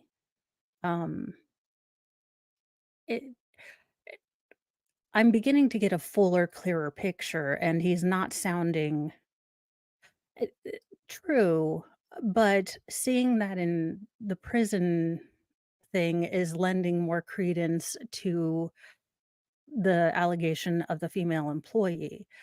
So whether he was, doing it to,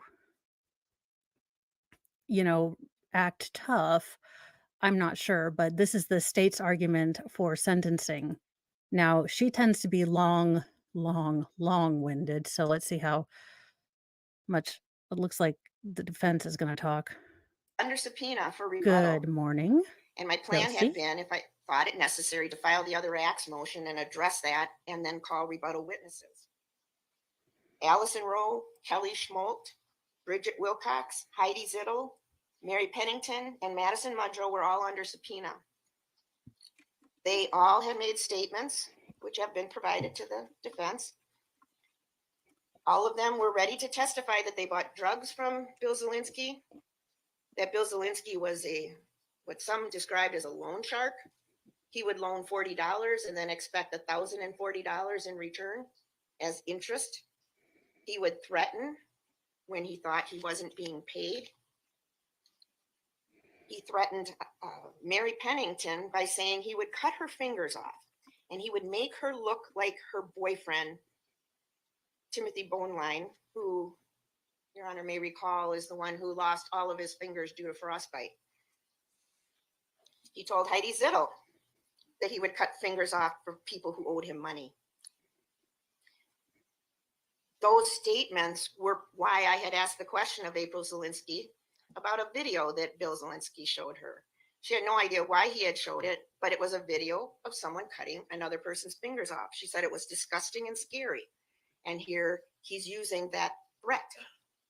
Alexis, Okay, perhaps I haven't plumbed the depths of the internet, and I'm not going to go looking for this, but there are videos of that? Yikes. Okay, y'all do not send them on Discord. I do not want them. And I know this is now a challenge. I'm not going into the gross part of the Discord and MLS, but why the internet? Just why? And Flux, I don't know if it's a crime to charge for interest on a loan. I think it is a crime to cut off fingers, but I'm only pre-law, Dahl so was also on that this is rebuttal not witness legal and list. or life And she advice. was going to testify that she saw Bill chase Riley around with a taser at her house while he was holding his 2-year-old son. He was Now, threatening these Riley are and all chasing him. information from people on method acting, if you will. Bill used all kinds of methods to try to collect drug debts from these people. Heidi Zittel, he used as a slave.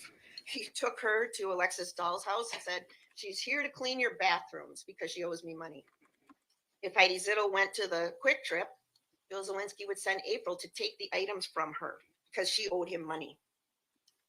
Story after story after story, all consistently described Bill Zelensky as a drug dealer, as a loan shark, and he continually told these people there was nothing they could do about it because he was a police officer and he had an in with the cops.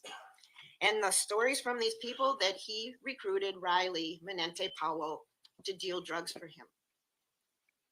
Ashton Toady said that they were trying to stop dealing drugs. We never got to hear from Riley if that was in fact true.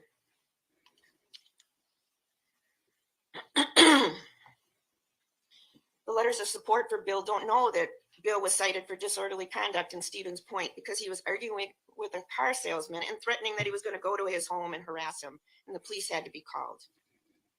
They don't know a thing about Tiffany and the strange, twisted threesome he maintained. They don't know Tiffany was trying to get away from him, trying to sneak out of town because that's the only way she could leave Bill. She was trying to flee to her mother in Alabama, but each time Bill found out and brought her back. They don't know about the abnormal control he had over people, especially the women in his life. So I presented documentation of Bill's antisocial behavior back to 2004, almost 20 years. So there's no reason to think in the next 20 or 40 years, anything will happen to make him safe to be in society. You are being urged by many people to make him eligible for parole, so he will have hope. Riley doesn't have any hope. Riley doesn't have 20 or 40 years to look forward to. Riley is dead because William Zelensky killed him. I have a letter, Your Honor, that I'm going to try to read. I have a copy for the record. After Riley was killed and they cleaned out his apartment, they found a letter that Riley wrote to himself. "Stop acting like shit's a joke. You're going to F everything up. No joke, this is my life, not just me, but my baby boy. And you're going to hurt him more than anyone. Riley, I know it's so hard, but my family is worth the world. WTF am I doing? My son needs me. He can't end up like me. I honestly am no better than my dad. So stop. How can I love myself? I don't know. I don't know how to answer that question. Drugs are so evil. If they weren't around, I would be such a better person. I need to find the person I want to be and stop trying to everyone who thinks this is cool. Riley, why are you doing this? You're going to make your baby just as hurt as you were growing up. You just need to want it. And I feel I do, but something inside me pushes the real me away. I just need to fight for what I love, my family. I just give up so easily, like I'm looking for a reason to F up. I think I need to give in and let people in. I need to get into reality and get out of this fake ass world. The fake ass world I live in all my mind. I know it's lies, drugs, women, and love. Please, Riley, be the man you want. I am so ready to fight. I'm so ready to really change. It's time to stop lying to yourself. You can do this. You just need to stop breaking the temptation. Stop letting it in when that shit is only for fun until it's all you know. Stop and be a man. Signed, Riley Menente. Bill Zelensky played a huge part in getting Riley or keeping up his addiction to drugs. He does not deserve hope. He does not deserve parole. Thank you, Your Honor. Mr. Hogan, do you have any one that you wish to call at this time? Not at this time, Your Honor. I think the letters that we provided to the court are sufficient. You may proceed. Thank you, Your Honor. So I want to. Well, but she kind of shot every single one of them down like, well, they don't know him now, and he's kind of a dick now, and this is what's wrong with them. And here, let me see if I can catch this because, uh, no, okay. Well, Thorbert is sleeping in my chair, but you can't see it. And Mr. Moe, once he gets back from Fort Knox, I'm sure learning some secret government something or other. I don't know.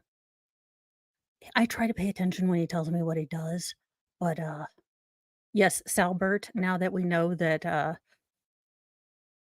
Bill has a prison pen pal website, we need to do a prison pen pal um, stream with all of the things. What? No? Oh, for the love of Cheetos. You get me all excited. But I hope the defense has something good to say because Kathy Bates made a pretty good point of preemptively shooting down all of his letters of support, and Bill kind of did a pretty good job of showing he could, well, lumber around aggressively in jail. So, and get a bunch of disciplinary things.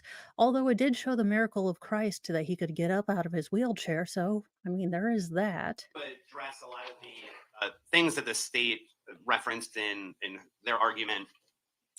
Something that stuck out to me when Attorney Isherwood was talking about the other acts evidence that she had a motion to potentially file. She referenced, quote, story after story.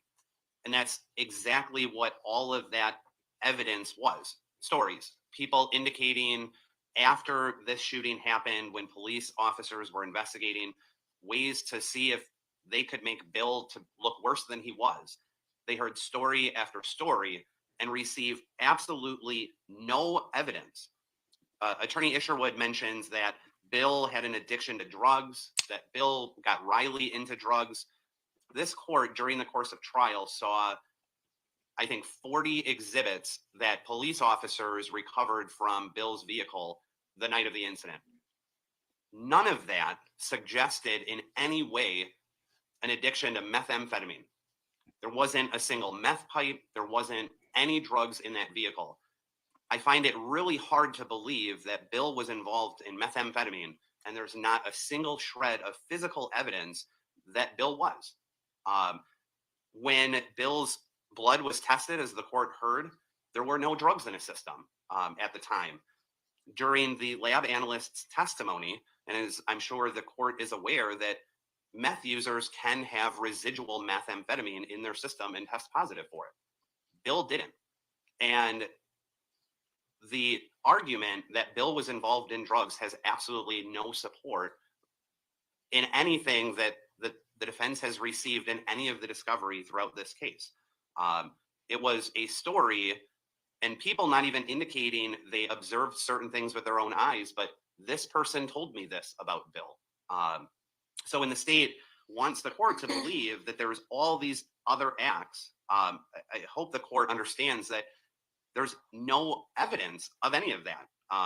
The state mentioned Ashton Toady talking about stopping selling drugs for Bill. But at a previous pretrial conference, when asked about whether Ashton Toady was going to be a witness in this case, Attorney Isherwood herself indicated, no, because I don't believe he's going to tell the truth. That's one of their witnesses to these alleged other acts that Bill committed in his life.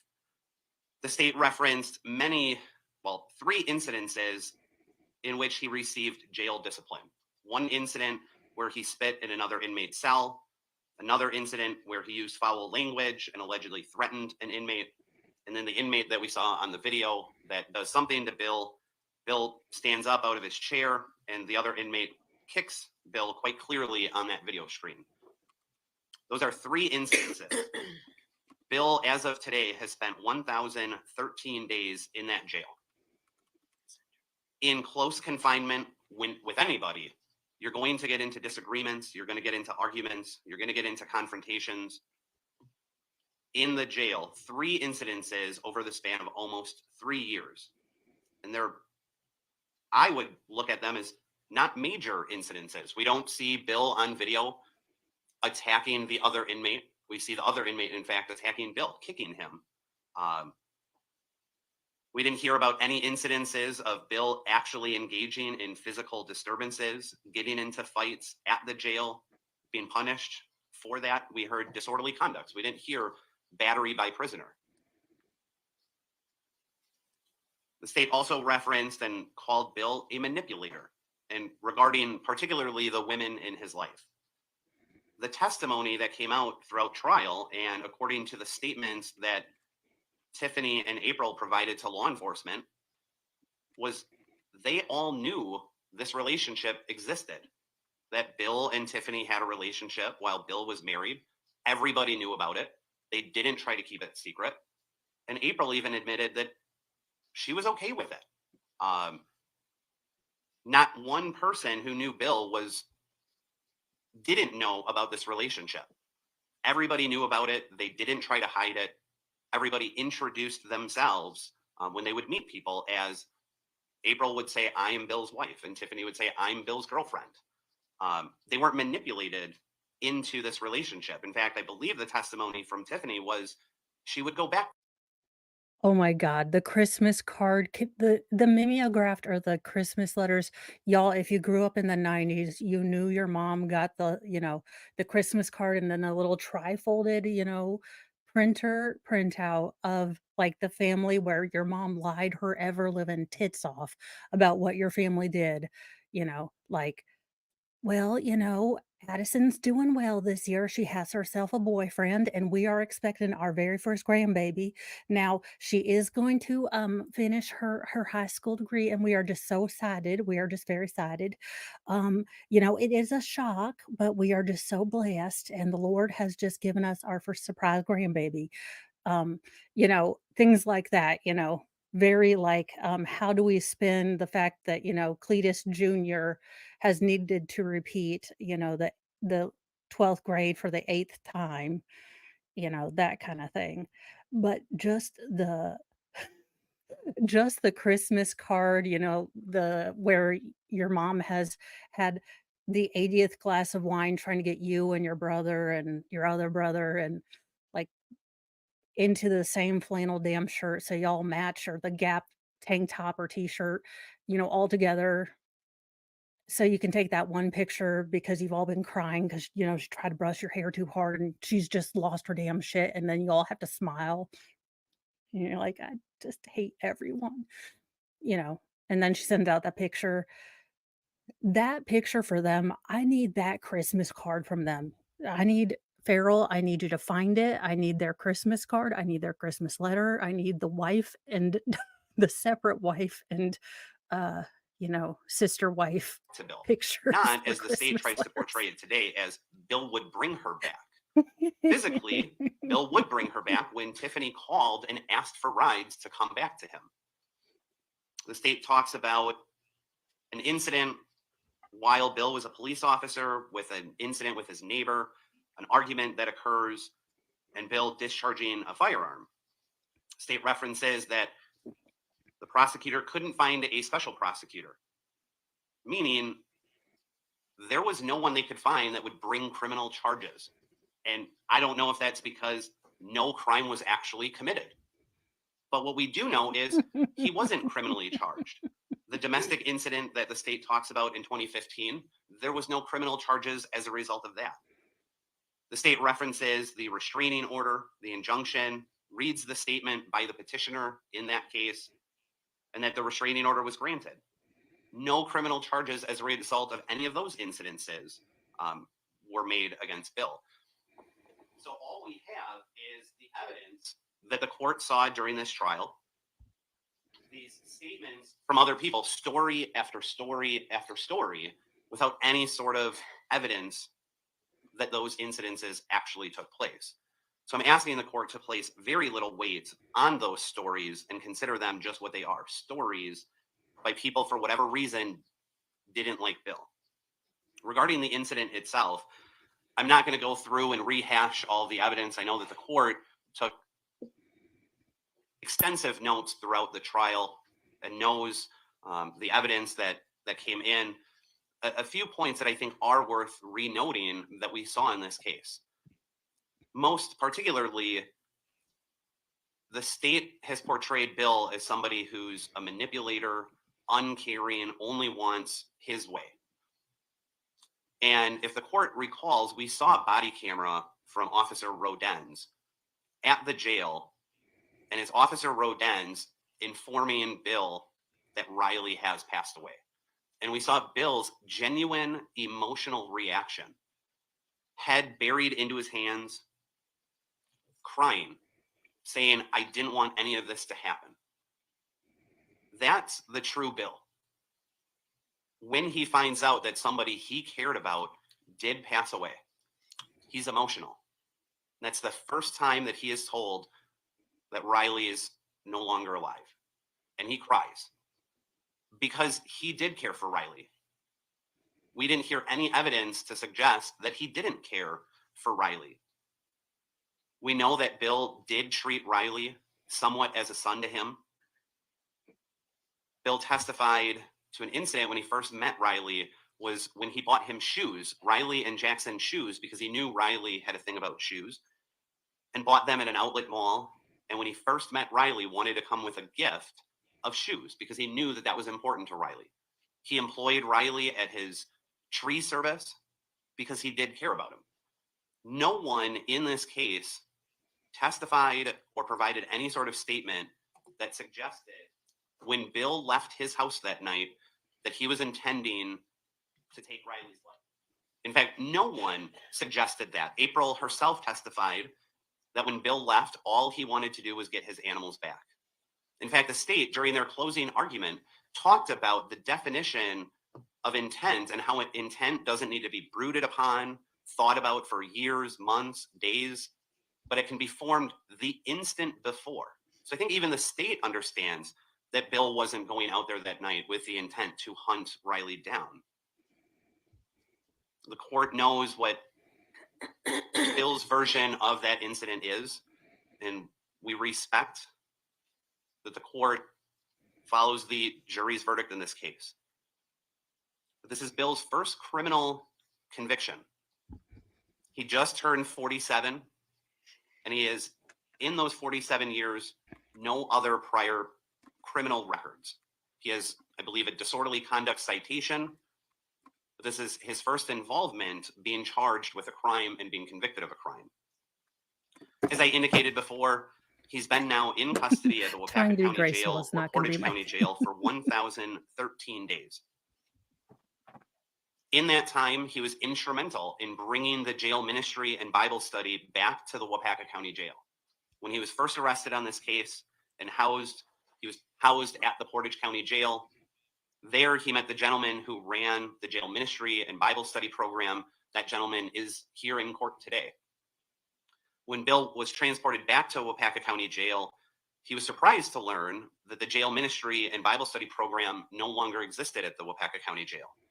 I'm not sure at what point in time it stopped being a program at the Waupaca County Jail, but Bill reached out to the gentleman at the Portage County Jail and convinced him this is something that the Waupaca County Jail needs. And that gentleman now does run the jail ministry and Bible study program at the Waupaca County Jail because Bill encouraged him to come to Waupaca and begin that program here. A lot of Riley's family has talked about Jackson losing his father, and that is something that Bill knows about. Bill did lose his father in 2014, and Bill's father and him were like best friends as well.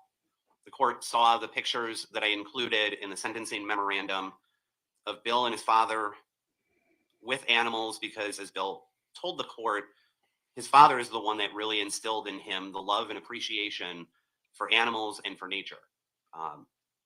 Bill was only involved with animals for such a long time and cared about animals because of his father. So I know when his father passed away in 2014, he took that really difficultly. While he's been at the jail, he lost his mother as well. Because he was incarcerated for this on bond, he was unable to attend his mother's funeral. Although some of his family were able to record the funeral service, it's my understanding that Bill still has not been able. Do you generally not get a furlough? I thought I could be totally wrong. Like I said, I only know most of my jail kind of information from television and The Shawshank Redemption. Um, yeah, can he have uh definitely okay. So this is oh, thank you so much. I did cover this entire case and I did a murder board on it. So if you don't want to watch the entire case, the murder board will kind of give you a 20 to 30-minute sort of cover of it and then you can come to the sentencing. I think that the defense did a wonderful job of showing self-defense, but kind of short 5 minutes. Wild Bill had sort of an emporium of a bunch of reptiles, and the decedent and victim stole fairly venomous, I believe, a gaboon viper, a bearded Mexican lizard, and a crocodile along with several weapons and Tanqueray gin, I believe, from Wild Bill. The police found the two thieves, kind of booked them, but let them go because it was during the pandemic of unmentionable origin. Now, on his way to pick up these venomous and dangerous animals, because uh, while storing them at his mother's house, they were just going to let these animals go in the wilds of Wisconsin. And yes, this is Wisconsin, so that gives you an idea of how this case went. Uh, on the way to pick up these animals, I don't, I guess he sees Riley walking back towards the house where the animals were housed. They get into a confrontation. The mother of Riley actually holds the murder weapon, which was a double barrel shotgun with a flashlight attachment, on her son.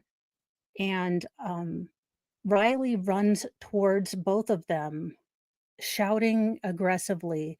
Now, the car is a veritable supernatural road warrior, like Mad Max arsenal of weapons. Yeah, it is definitely the murder mittens of America, North Florida, if you will. So the defense made a very cogent, very good case for self-defense. Riley had a hold of the weapon, um, being that he did have the breakdown chemicals of methamphetamine in his blood and had already stolen weapons and had a case of domestic violence and several other kind of erratic behavior sort of predis- prior incidents that we knew of in the trial really did, I think, for me, paint a picture of he could have been very dangerous had he been able to get the weapon away from Bill. So the defense attorney did his darndest to point out self-defense. However, um, the state's attorney made also a cogent point that Bill could have simply kept driving his car, gone to the house, gotten his animals, and simply not engaged. So there were two sides to the story, and I guess the jury just picked that side. And there's a lot of things coming out about Bill right now. Again, the defense is really pointing out that a lot of the things that the state is saying are, stories and hearsay from people that may or may not be full of the Breaking Bad chemicals. So if you choose to believe people that are on the Breaking Bad chemicals, it may To or may see not the be. recording of that service. And I know he is remorseful for the behavior he engaged in on October 19th, both because of the deep impact that it had on Riley's family, Bill and his family, and the community as a whole, but because of some of the things that he has been unable to do as well. I quoted the state of Wisconsin's motto forward in the sentencing memorandum that I provided. And they say that the common saying is time heals all wounds. I'm not sure if any amount of time will ever heal the wounds of Bill's actions on October 19th of 2020. Today, Riley's family has made it very clear that they believe Bill should be sentenced to life in prison without the possibility of release. But none of us know what time will bring for everybody. 10, 15, 20, 30 years in the future, perhaps Riley's family believes the exact same feelings that they have today. But perhaps they don't. In our criminal justice system, we have set up procedures put in place where if the court were to allow Bill to be eligible for release on extended supervision at any point, there is a process by which Bill can seek that release. Granting eligibility does not grant his release at any time. It grants the eligibility to seek it. If Bill at some point seeks that in the future, there's procedures by which he goes in front of administrative bodies to determine if that would be appropriate. Riley's family has an opportunity to come forward and give their opinion as to whether Bill at any point should be released. As the court, I'm sure, is aware, the Department of Corrections runs a program called the Restorative Justice Program. And that Restorative Justice Program allows victims and perpetrators of offenses to actually meet one another, to speak to one another, and to discuss the crimes that have been perpetrated. When I read up on the Restorative Justice Program, I found out that sometimes victims actually request dialogue with an offender, because some victims claim that they're only able to truly move forward after forgiving an offender for his or her actions. If the court forecloses the eligibility for release, it forecloses the possibility today of everybody involved in this tragedy moving forward.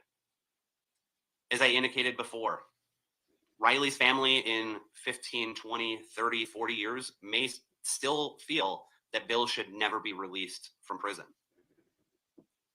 But they may not feel that way.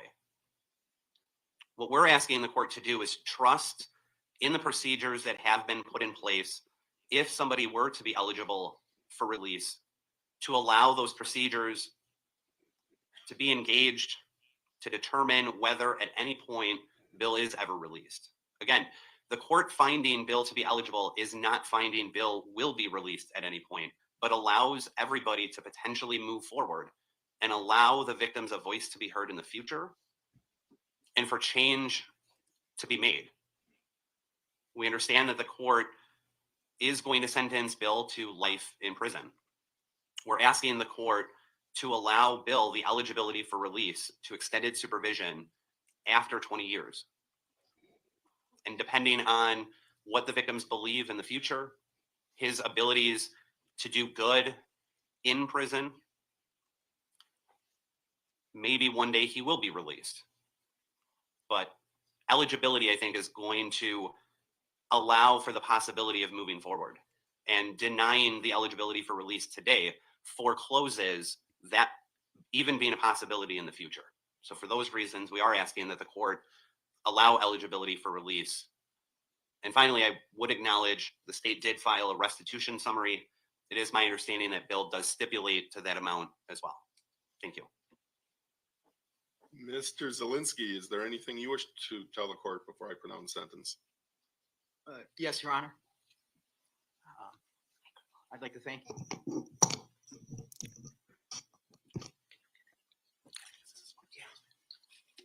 I'm staying a little closer.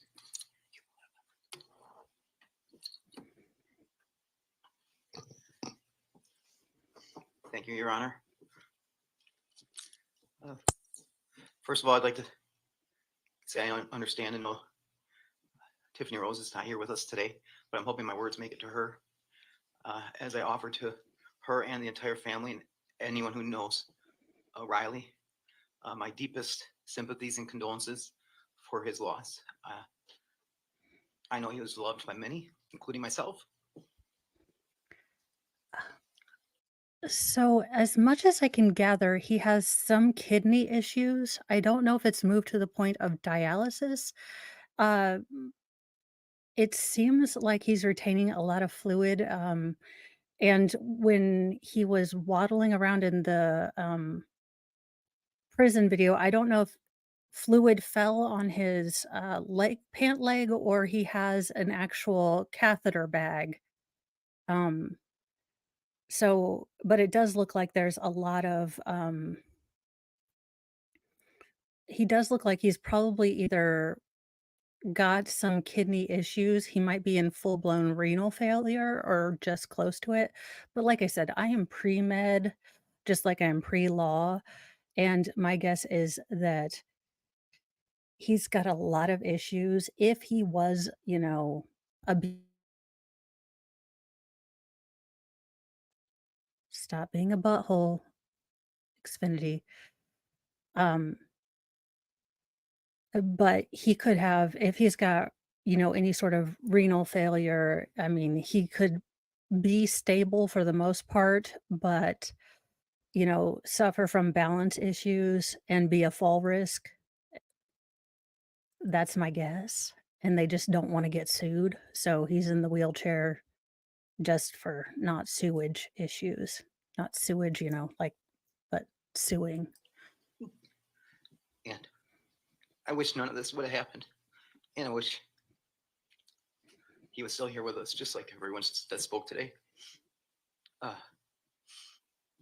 want to apologize for my part in this tragic loss and the actions that I took that led up to this horrible accident where his life was lost.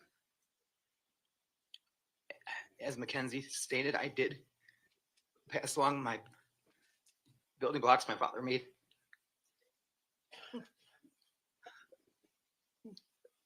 For Jackson.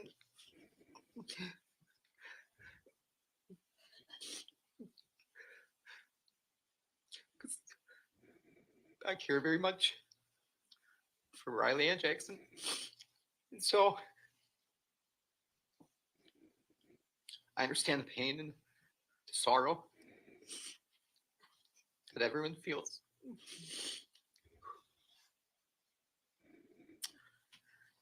I never intended for anything like this to happen. I certainly never wanted to shoot Riley, and I definitely didn't want him to die. I'm very sorry. And I know the ripple effects of this are gonna touch so many lives and people, and I don't disagree with all the wonderful things people had to say about Riley. I agree. He reached out to me, and I wanted to help him every way I could. And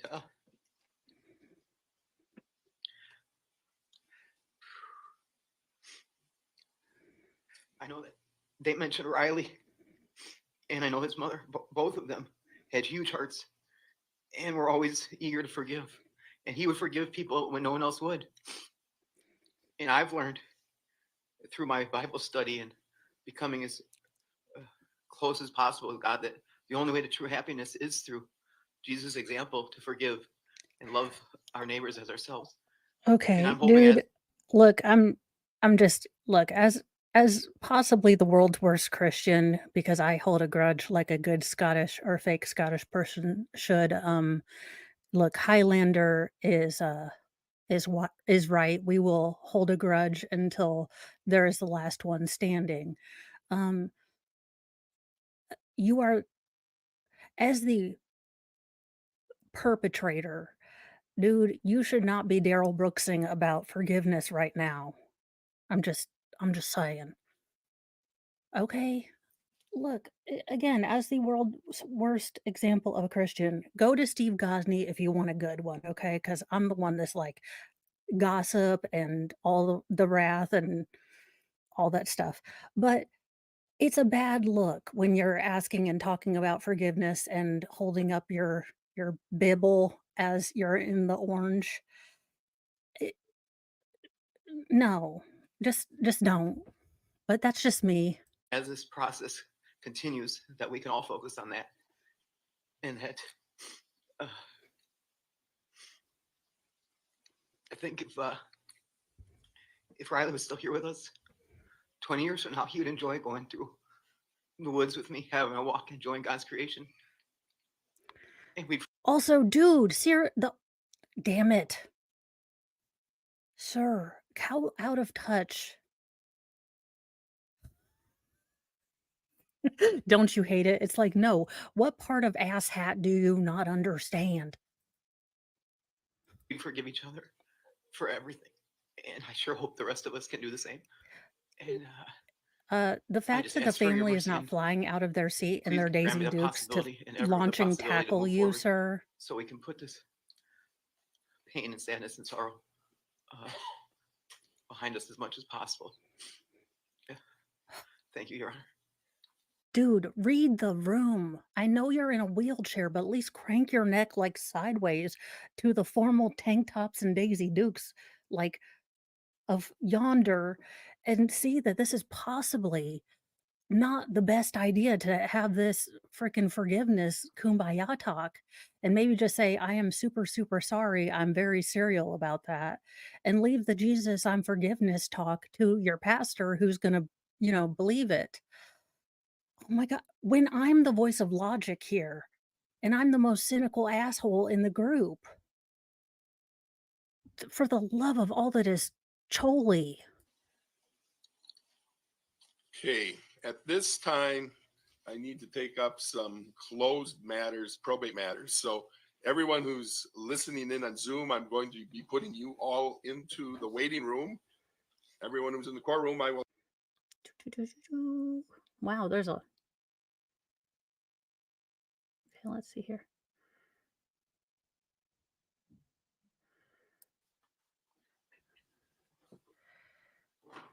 Yeah, even God's like, dude, wrong time, wrong time. Jesus is like, not.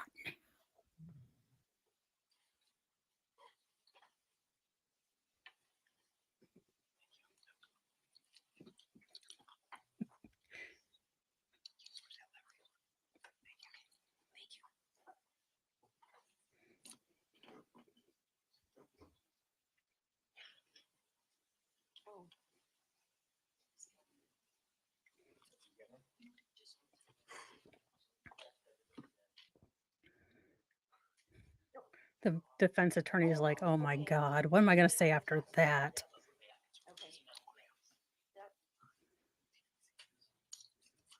Put on your glasses, read the room, sir.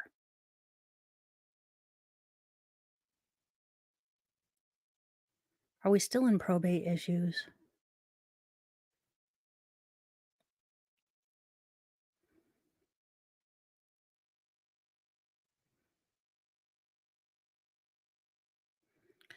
Okay.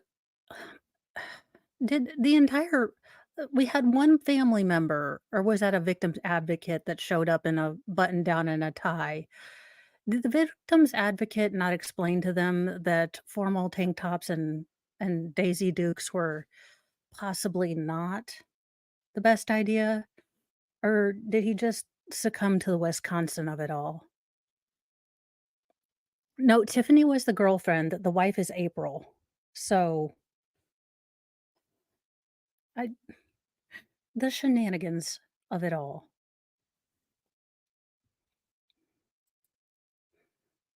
I mean, the fact that Bill is in the most appropriate of all of them, attire in orange,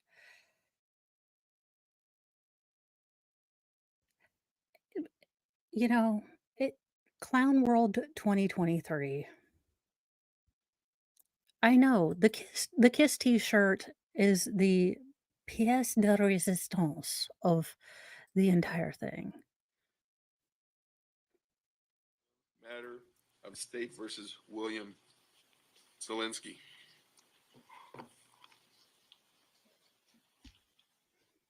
This truly is a tragedy. The young life of Riley Manenti Powell was extinguished by Mr. Zelensky.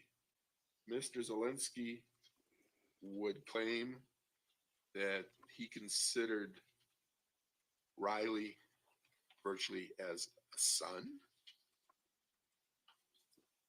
The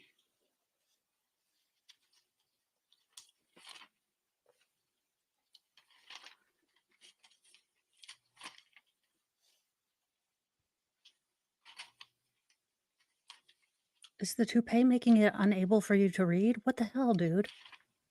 Find a page, pick a sentence. What the heck? Okay, my ADHD is going full blast. I'm like, the statement of Mackenzie today, at least certainly to some degree, demonstrates a closeness that was being developed between Mr. Zelensky and Riley. She indicated that Riley had told her that he was getting close to Bill. There are reports that Bill played ball with Riley, played other games, had him involved in his tree business, and in many ways was, for lack of a better word, sort of becoming an informal stepfather due to the relationship Mr. Zelensky had with Riley's mother, Tiffany Powell. So the result of October 20th, 2020 has had a lasting and devastating impact on the family of Riley, and obviously has had an impact on the life of Mr. Zelensky. And his supporters. The use of the word tragedy is oftentimes overused in our society. However, I don't believe that's the case here. There is no question, given the finding of the jury, that Mr. Zelensky is going to be sentenced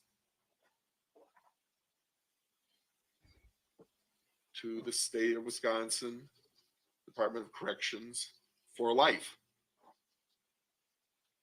The only question that is really before this court today is whether he should ever be eligible for release on some type of extended supervision. These are always extremely difficult cases. The court, though, when making a determination of eligibility for extended supervision, needs to look at the factors, oftentimes referred as galleon factors, that it uses in every sentencing. And I will try to examine the facts surrounding this case and Mr. Zelensky in light of those guidelines.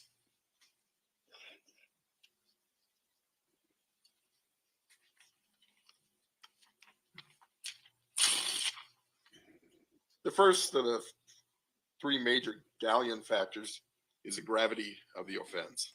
And obviously there is no more serious offense than intentionally taking the life of another. And the legislature has established the sentence of life in prison. The other two major galleon factors that the court looks at are the individual characteristics of the defendant, the need to protect the public. I guess when I look at the facts of this case, well, obviously the gravity is extreme. We have the death of a young father whose life was just starting, who has a son, Jackson, who basically will never know his father.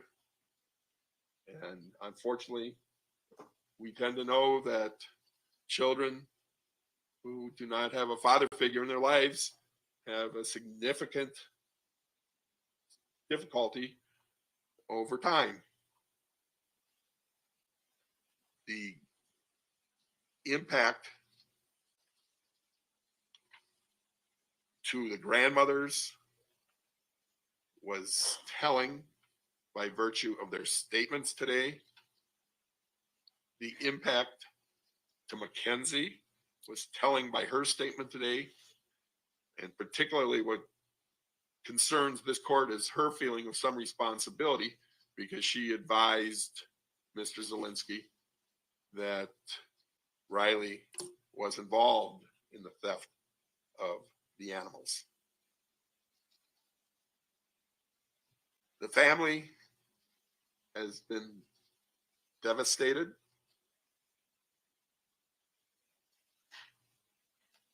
I can't answer the questions that Mr. Hogan raised about will that be true 20 years from now, 30 years from now, or even 40 years from now. All I know is that they are significantly devastated now. So there's no question about this being an extremely serious offense.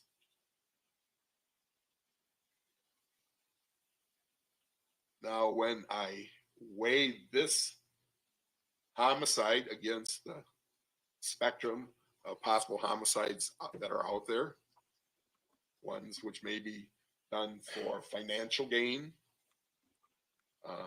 in furtherance of other criminal behavior, etc., I can't find that this homicide is the most egregious homicide that has ever been committed, but it's had an egregious and devastating effect on the parties here. So then we need to look at the characteristics of Mr. Zelensky.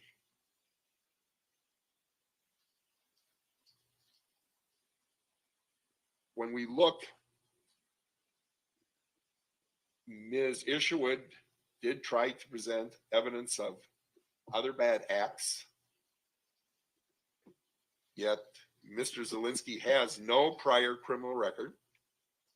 He apparently may have an ordinance violation for disorderly conduct.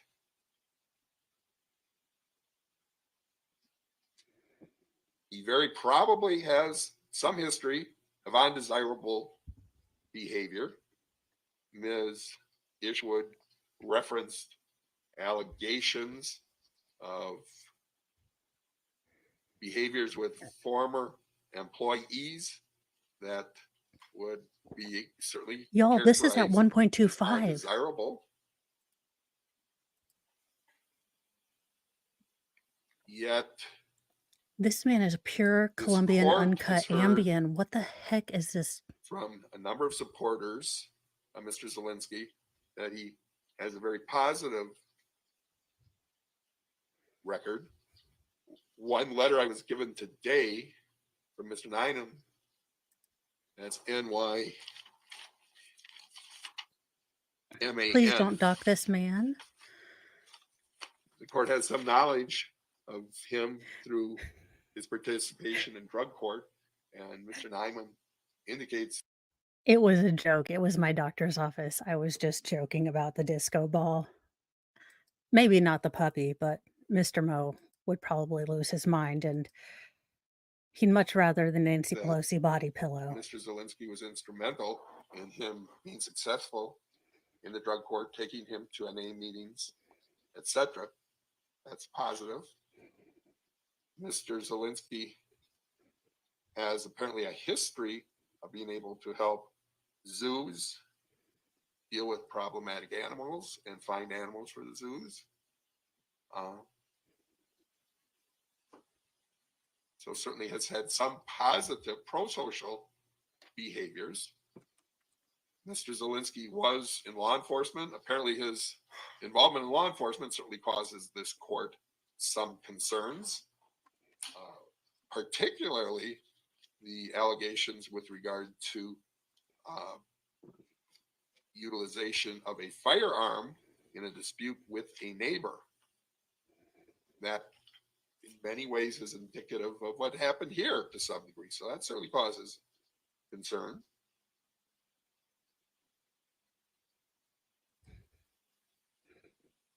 The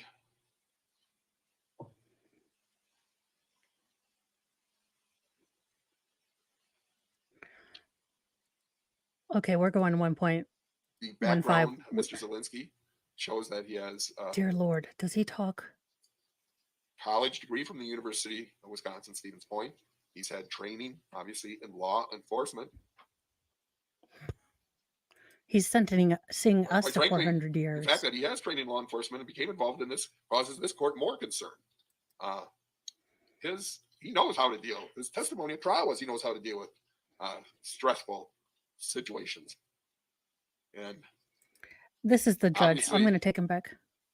As soon as I put him up, confronting sounds like a an chipmunk. unarmed teenager with a shotgun certainly seems to have been a more extreme response and would be appropriate under the circumstances. You know, you don't bring a gun to a fist fight, I think, is a common phrase you hear from people. Again, here is again the problem. You are dealing with a super strong, possibly superhuman, methed up kid. That's the problem. If you've seen those police training videos, again, all I know is from TV, but you see those police training videos. Hell, if you've worked, I used to work with adults with developmental disabilities.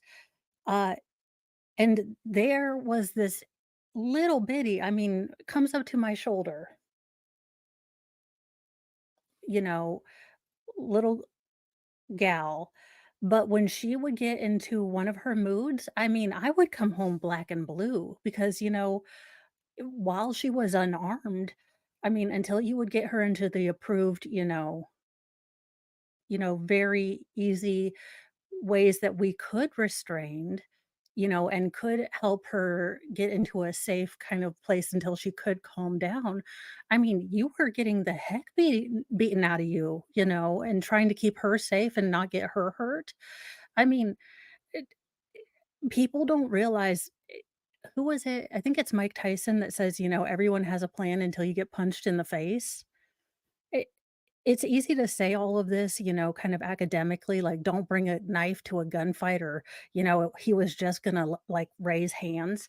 But until you're in that situation with a crazy, you know, shouting, aggressive, possibly on drugs person, and they're aggressive and, quite frankly, violent, I'm sorry. It you don't realize how incredibly violent and aggressive people can get and how things can devolve quite quickly. So on paper, with Binger, with Lunchbox, with Kathy Bates, it sounds really great. It sounds like I mean, he was just a kid. He was a 17-year-old. He was just, running into, he was just, running. I mean, what the heck? But until you're in a situation like In that, this case, it doesn't Mr. compute. Zelensky saw Riley coming down the street. He went back to the car, and rather than just getting in the car and driving away, he elected to procure a shotgun and go and meet Riley. That's not indicative of someone who's had training and ability to diffuse a situation and to respond appropriately under the circumstances. I remember Mr. Zelensky's testimony was the reason he didn't just lock himself in the car or drive away was because Tiffany was outside of the car at the time.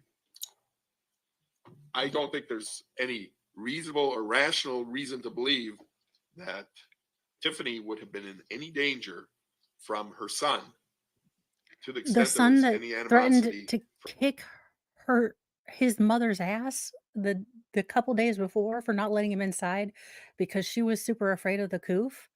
I'm sorry, but the selective editing where Riley was like a saint and we're not even addressing any issues with him. Look, y'all, I get it. Riley is not here anymore, but he did threaten to whoop his mother's ass in the alley because she wouldn't let him into the apartment. So let's get it as the sainted Daryl Brooks would say, we gonna roll the record back. But again, he's still not a cop at that point. He's not a cop at that point. And uh, look, everyone was a dumbass at this point. Look, the cops should have kept the kid. So they're dumbasses. Uh, dude should have just gotten his animals. Kid should have just walked the hell away. Everyone was a moron. Marley was dead to begin with. Welcome to Mo Teaches the World. From Riley, it was towards Mr. Zelensky at the time. Some other comments Mr. Zelensky made causes this court significant concern. In correspondence through emails with some of his friends and associates, he indicated that this matter was going to be settled in the streets. He was frustrated, apparently, with the response of the county sheriff's department and city police departments, frustrated that the officers may have been off duty and other officers weren't responding properly. He wanted to take care. Again, you have a gaboon viper, which, if you have Googled these things, they are the most venomous, not poisonous. There is a difference. Venomous snakes in the world. I mean, all you have to do, and they were wanting to set this off in the wilds of Wisconsin, which I think they'll die. I don't know. I'm not a snakeologist.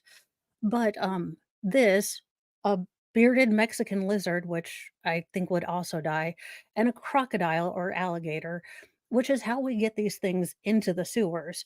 And of course, it would be hillbillies that start these whole things in sewers. So this is our my people's contribution to American histories is, of course, alligators in the damn sewers. Of course. Oh, they'd have already died. Oh, they'd have died. But anywhoozle, they were gonna set these, really poison at scary things away where, of course, a kid or something would have picked them up because they're all freaking Breaking Bad people. Oh, well, but still, I mean, for the love of all those Cheetos, the police weren't taking these things seriously. And if you are an expert in these animals and you know how incredibly deadly they can be, and you know the danger they present to not only the people that steal them, but the people that are going to handle them to, tip the jar over. Again, I just see these idiots putting them down their pants, but I have it on good authority that they probably didn't. But again, I just see them putting it down their pants and running away, but their pants are sag. Anyways, the mental canon I have on all of these things is hilarious. And if I could illustrate and make cartoons, I'd be a bajillionaire. So if I could understand how he would be in frustration, saying, "This is gonna get solved in the streets because 'cause I'm gonna have to take care of it because some idiot's gonna try to tip over the, case they've got these or, fish tanks they've got these in, and it's gonna get, you know." Yeah, I mean, that's the problem. He's probably thinking, yeah, it pretty much. Look, they all could have made better choices, but I feel like the judge is gonna throw the book at him because they're all Care of the he's here situation to himself. deal with it, not the other kid, or the kid isn't. He had in his car a plethora of weapons and devices ranging from switchblades to guns to tasers to handcuffs to bats even. He was out to look for a fight, I believe. And that's really concerning to this court. His claim was that his only concern were the animals. Yet after he found out where the animals were, rather than going to the residence where the animals had been located and he had been told to go, he elected to go to the place where he very well may have expected to find Riley, and ultimately did find Riley. He indicated he wanted to be sure that Madison didn't give Riley a ride to the location of the animals and dispose of them. That is a significant stretch in this court's believability of his story. Sir, a significant stretch in believability is your toupee. It's either somber or your emotional support court one that's a little bit more wild. I like Jaqueline, your somber sentencing one, and D Nice, your more wild, playful one for your court. But suspension of disbelief is really starting and ending at your toupee. If we want to go places, I'm just saying. Fact that once he knew where the animals were, he didn't go there, dumbfounds this court if that was his only and primary purpose. He didn't call law enforcement to indicate the animals were there. When Again, what's law enforcement going to do? They knew apparently he where was they simply were honoring too. the request of the property owner who had indicated the police were there earlier, and she indicated she had no knowledge of them. And so he was going to try to protect her. Much of the story doesn't make a lot of sense.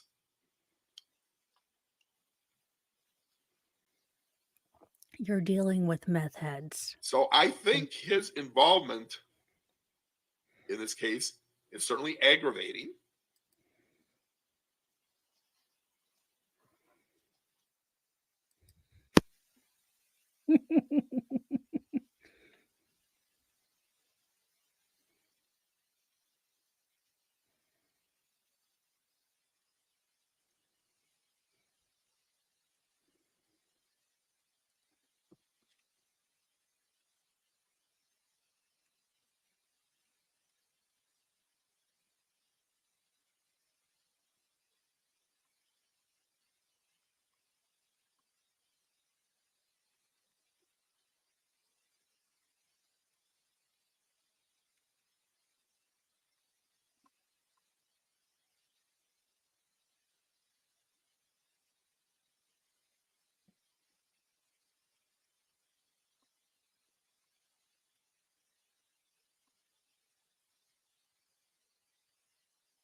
No, I think he's thinking, which I thought he would have already done.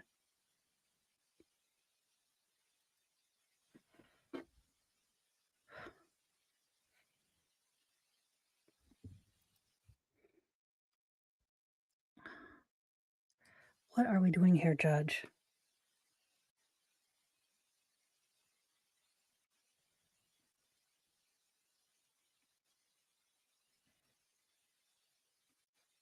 Are we having a long, drawn-out calculon pause for some reason?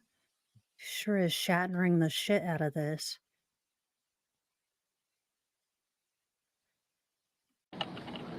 Primarily need for rehabilitative control.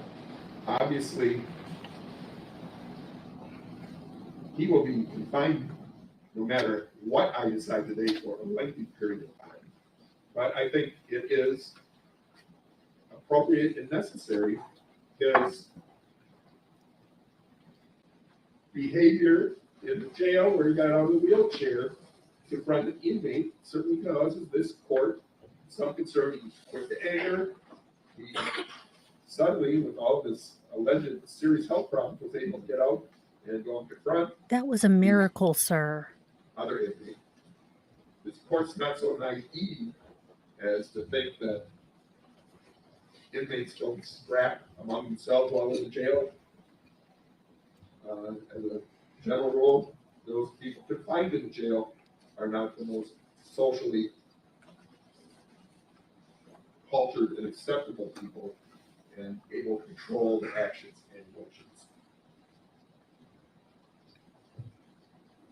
Other things that are alleged to have been bad acts, as quite frankly, Ms. Hogan puts out, are mostly stories. But I'm certainly concerned about his behavior in the law enforcement agency, and that might be partially a function of some of his, at least for years undiagnosed, and at least my brother seems to be diagnosed and perceived mental illness.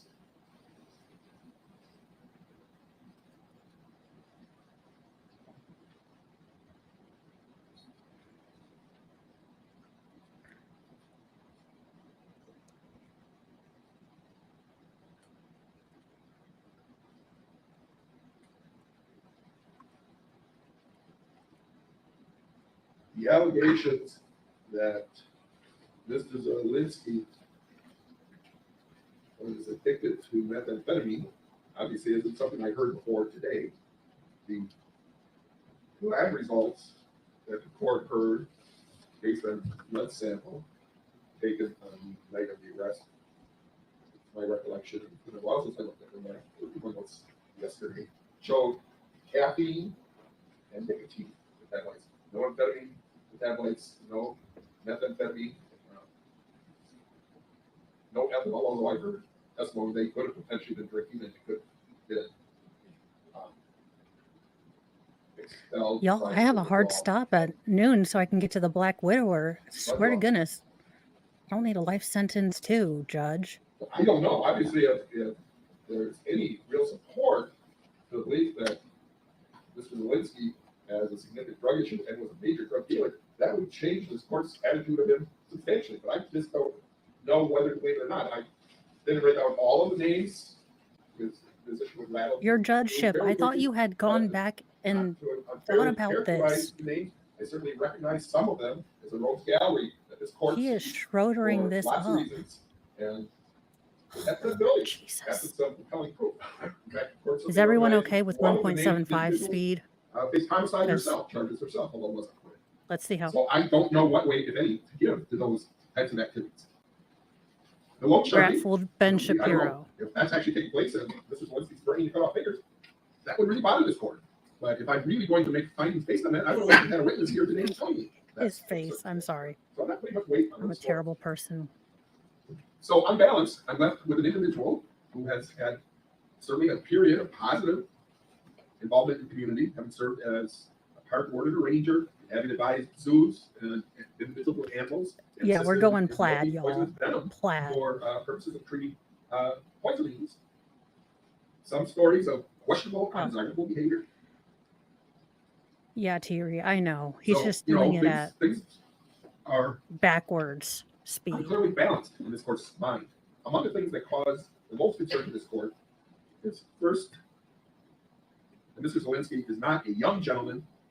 He is 47 years of age today, so he would have been, 45 at the time? Or maybe even 43. Whatever, he's 47 today. He was not a young gentleman. We've on the night gone of this plaid, case. y'all. We've He was gone trained plaid. in law enforcement. He knew what the laws were. He knew how to respond to stressful situations. Yep. He knew Okay. what claims to Again, he was trained as a police officer, what, like when he was 25? There are different things you can do as a 25-year-old man than as a, man of a certain vintage of 45. As Mr. Moe learned when he moved his mother this weekend. I mean, he helped move his mother. He got his mother completely moved, but he was paying for it this morning and, had the lidocaine patches, everywhere. So, yes, you can be trained still and the mind is there, and the spirit is there, but the body is like, the hell you say? to know that Riley had previously threatened to beat him up, and he locked Riley out of the apartment, but that apparently didn't resolve matters. But he knew he could lock Riley out of the car. Why didn't he? He made a conscious decision to confront Riley with arguably excessive force under a circumstance where Riley apparently wanted to have a fist fight. As I said earlier, you don't take a gun to a fist fight. So I feel a great Making amount of the Binger argument awesome. concern This is over Mr. Zelensky's Wisconsin. behaviors on this occasion. But as I indicated, he does appear to demonstrate true remorse. He certainly has no prior record of any kind. He has had a positive pro-social history, at least within the fields of raising exotic animals, supplying them to zoos, or providing expertise related therewith. He's apparently had a positive influence on at least some individuals who've gone through the drug court system. So on balance, I don't believe that Mr. Zelensky is an individual who should never have the possibility of extended supervision. The question is, what is the length of time that should exist before he may apply for extended supervision? Now, as you heard me talk about the fact that he has law enforcement training, the fact that his behavior on this occasion significantly demonstrated a lack of appreciation of all of his training and experience, the fact that he demonstrated almost a greater desire for revenge than for his true stated belief that he wanted to get his animals back. I think to oppose the minimum period time for extended supervision would unduly appreciate the seriousness of his behaviors. Now, obviously, this type of issue, as in most sentencing, is not one that is automatically, magically, numerically calculable. But when I look at the facts of this case, as I indicated, I recognize that generally Mr. Zelensky has had a positive contribution to society at large, but he obviously has significant difficulties and deficits. Hopefully those difficulties and deficits can be dealt with in the confined setting of the state prison system. I concluded that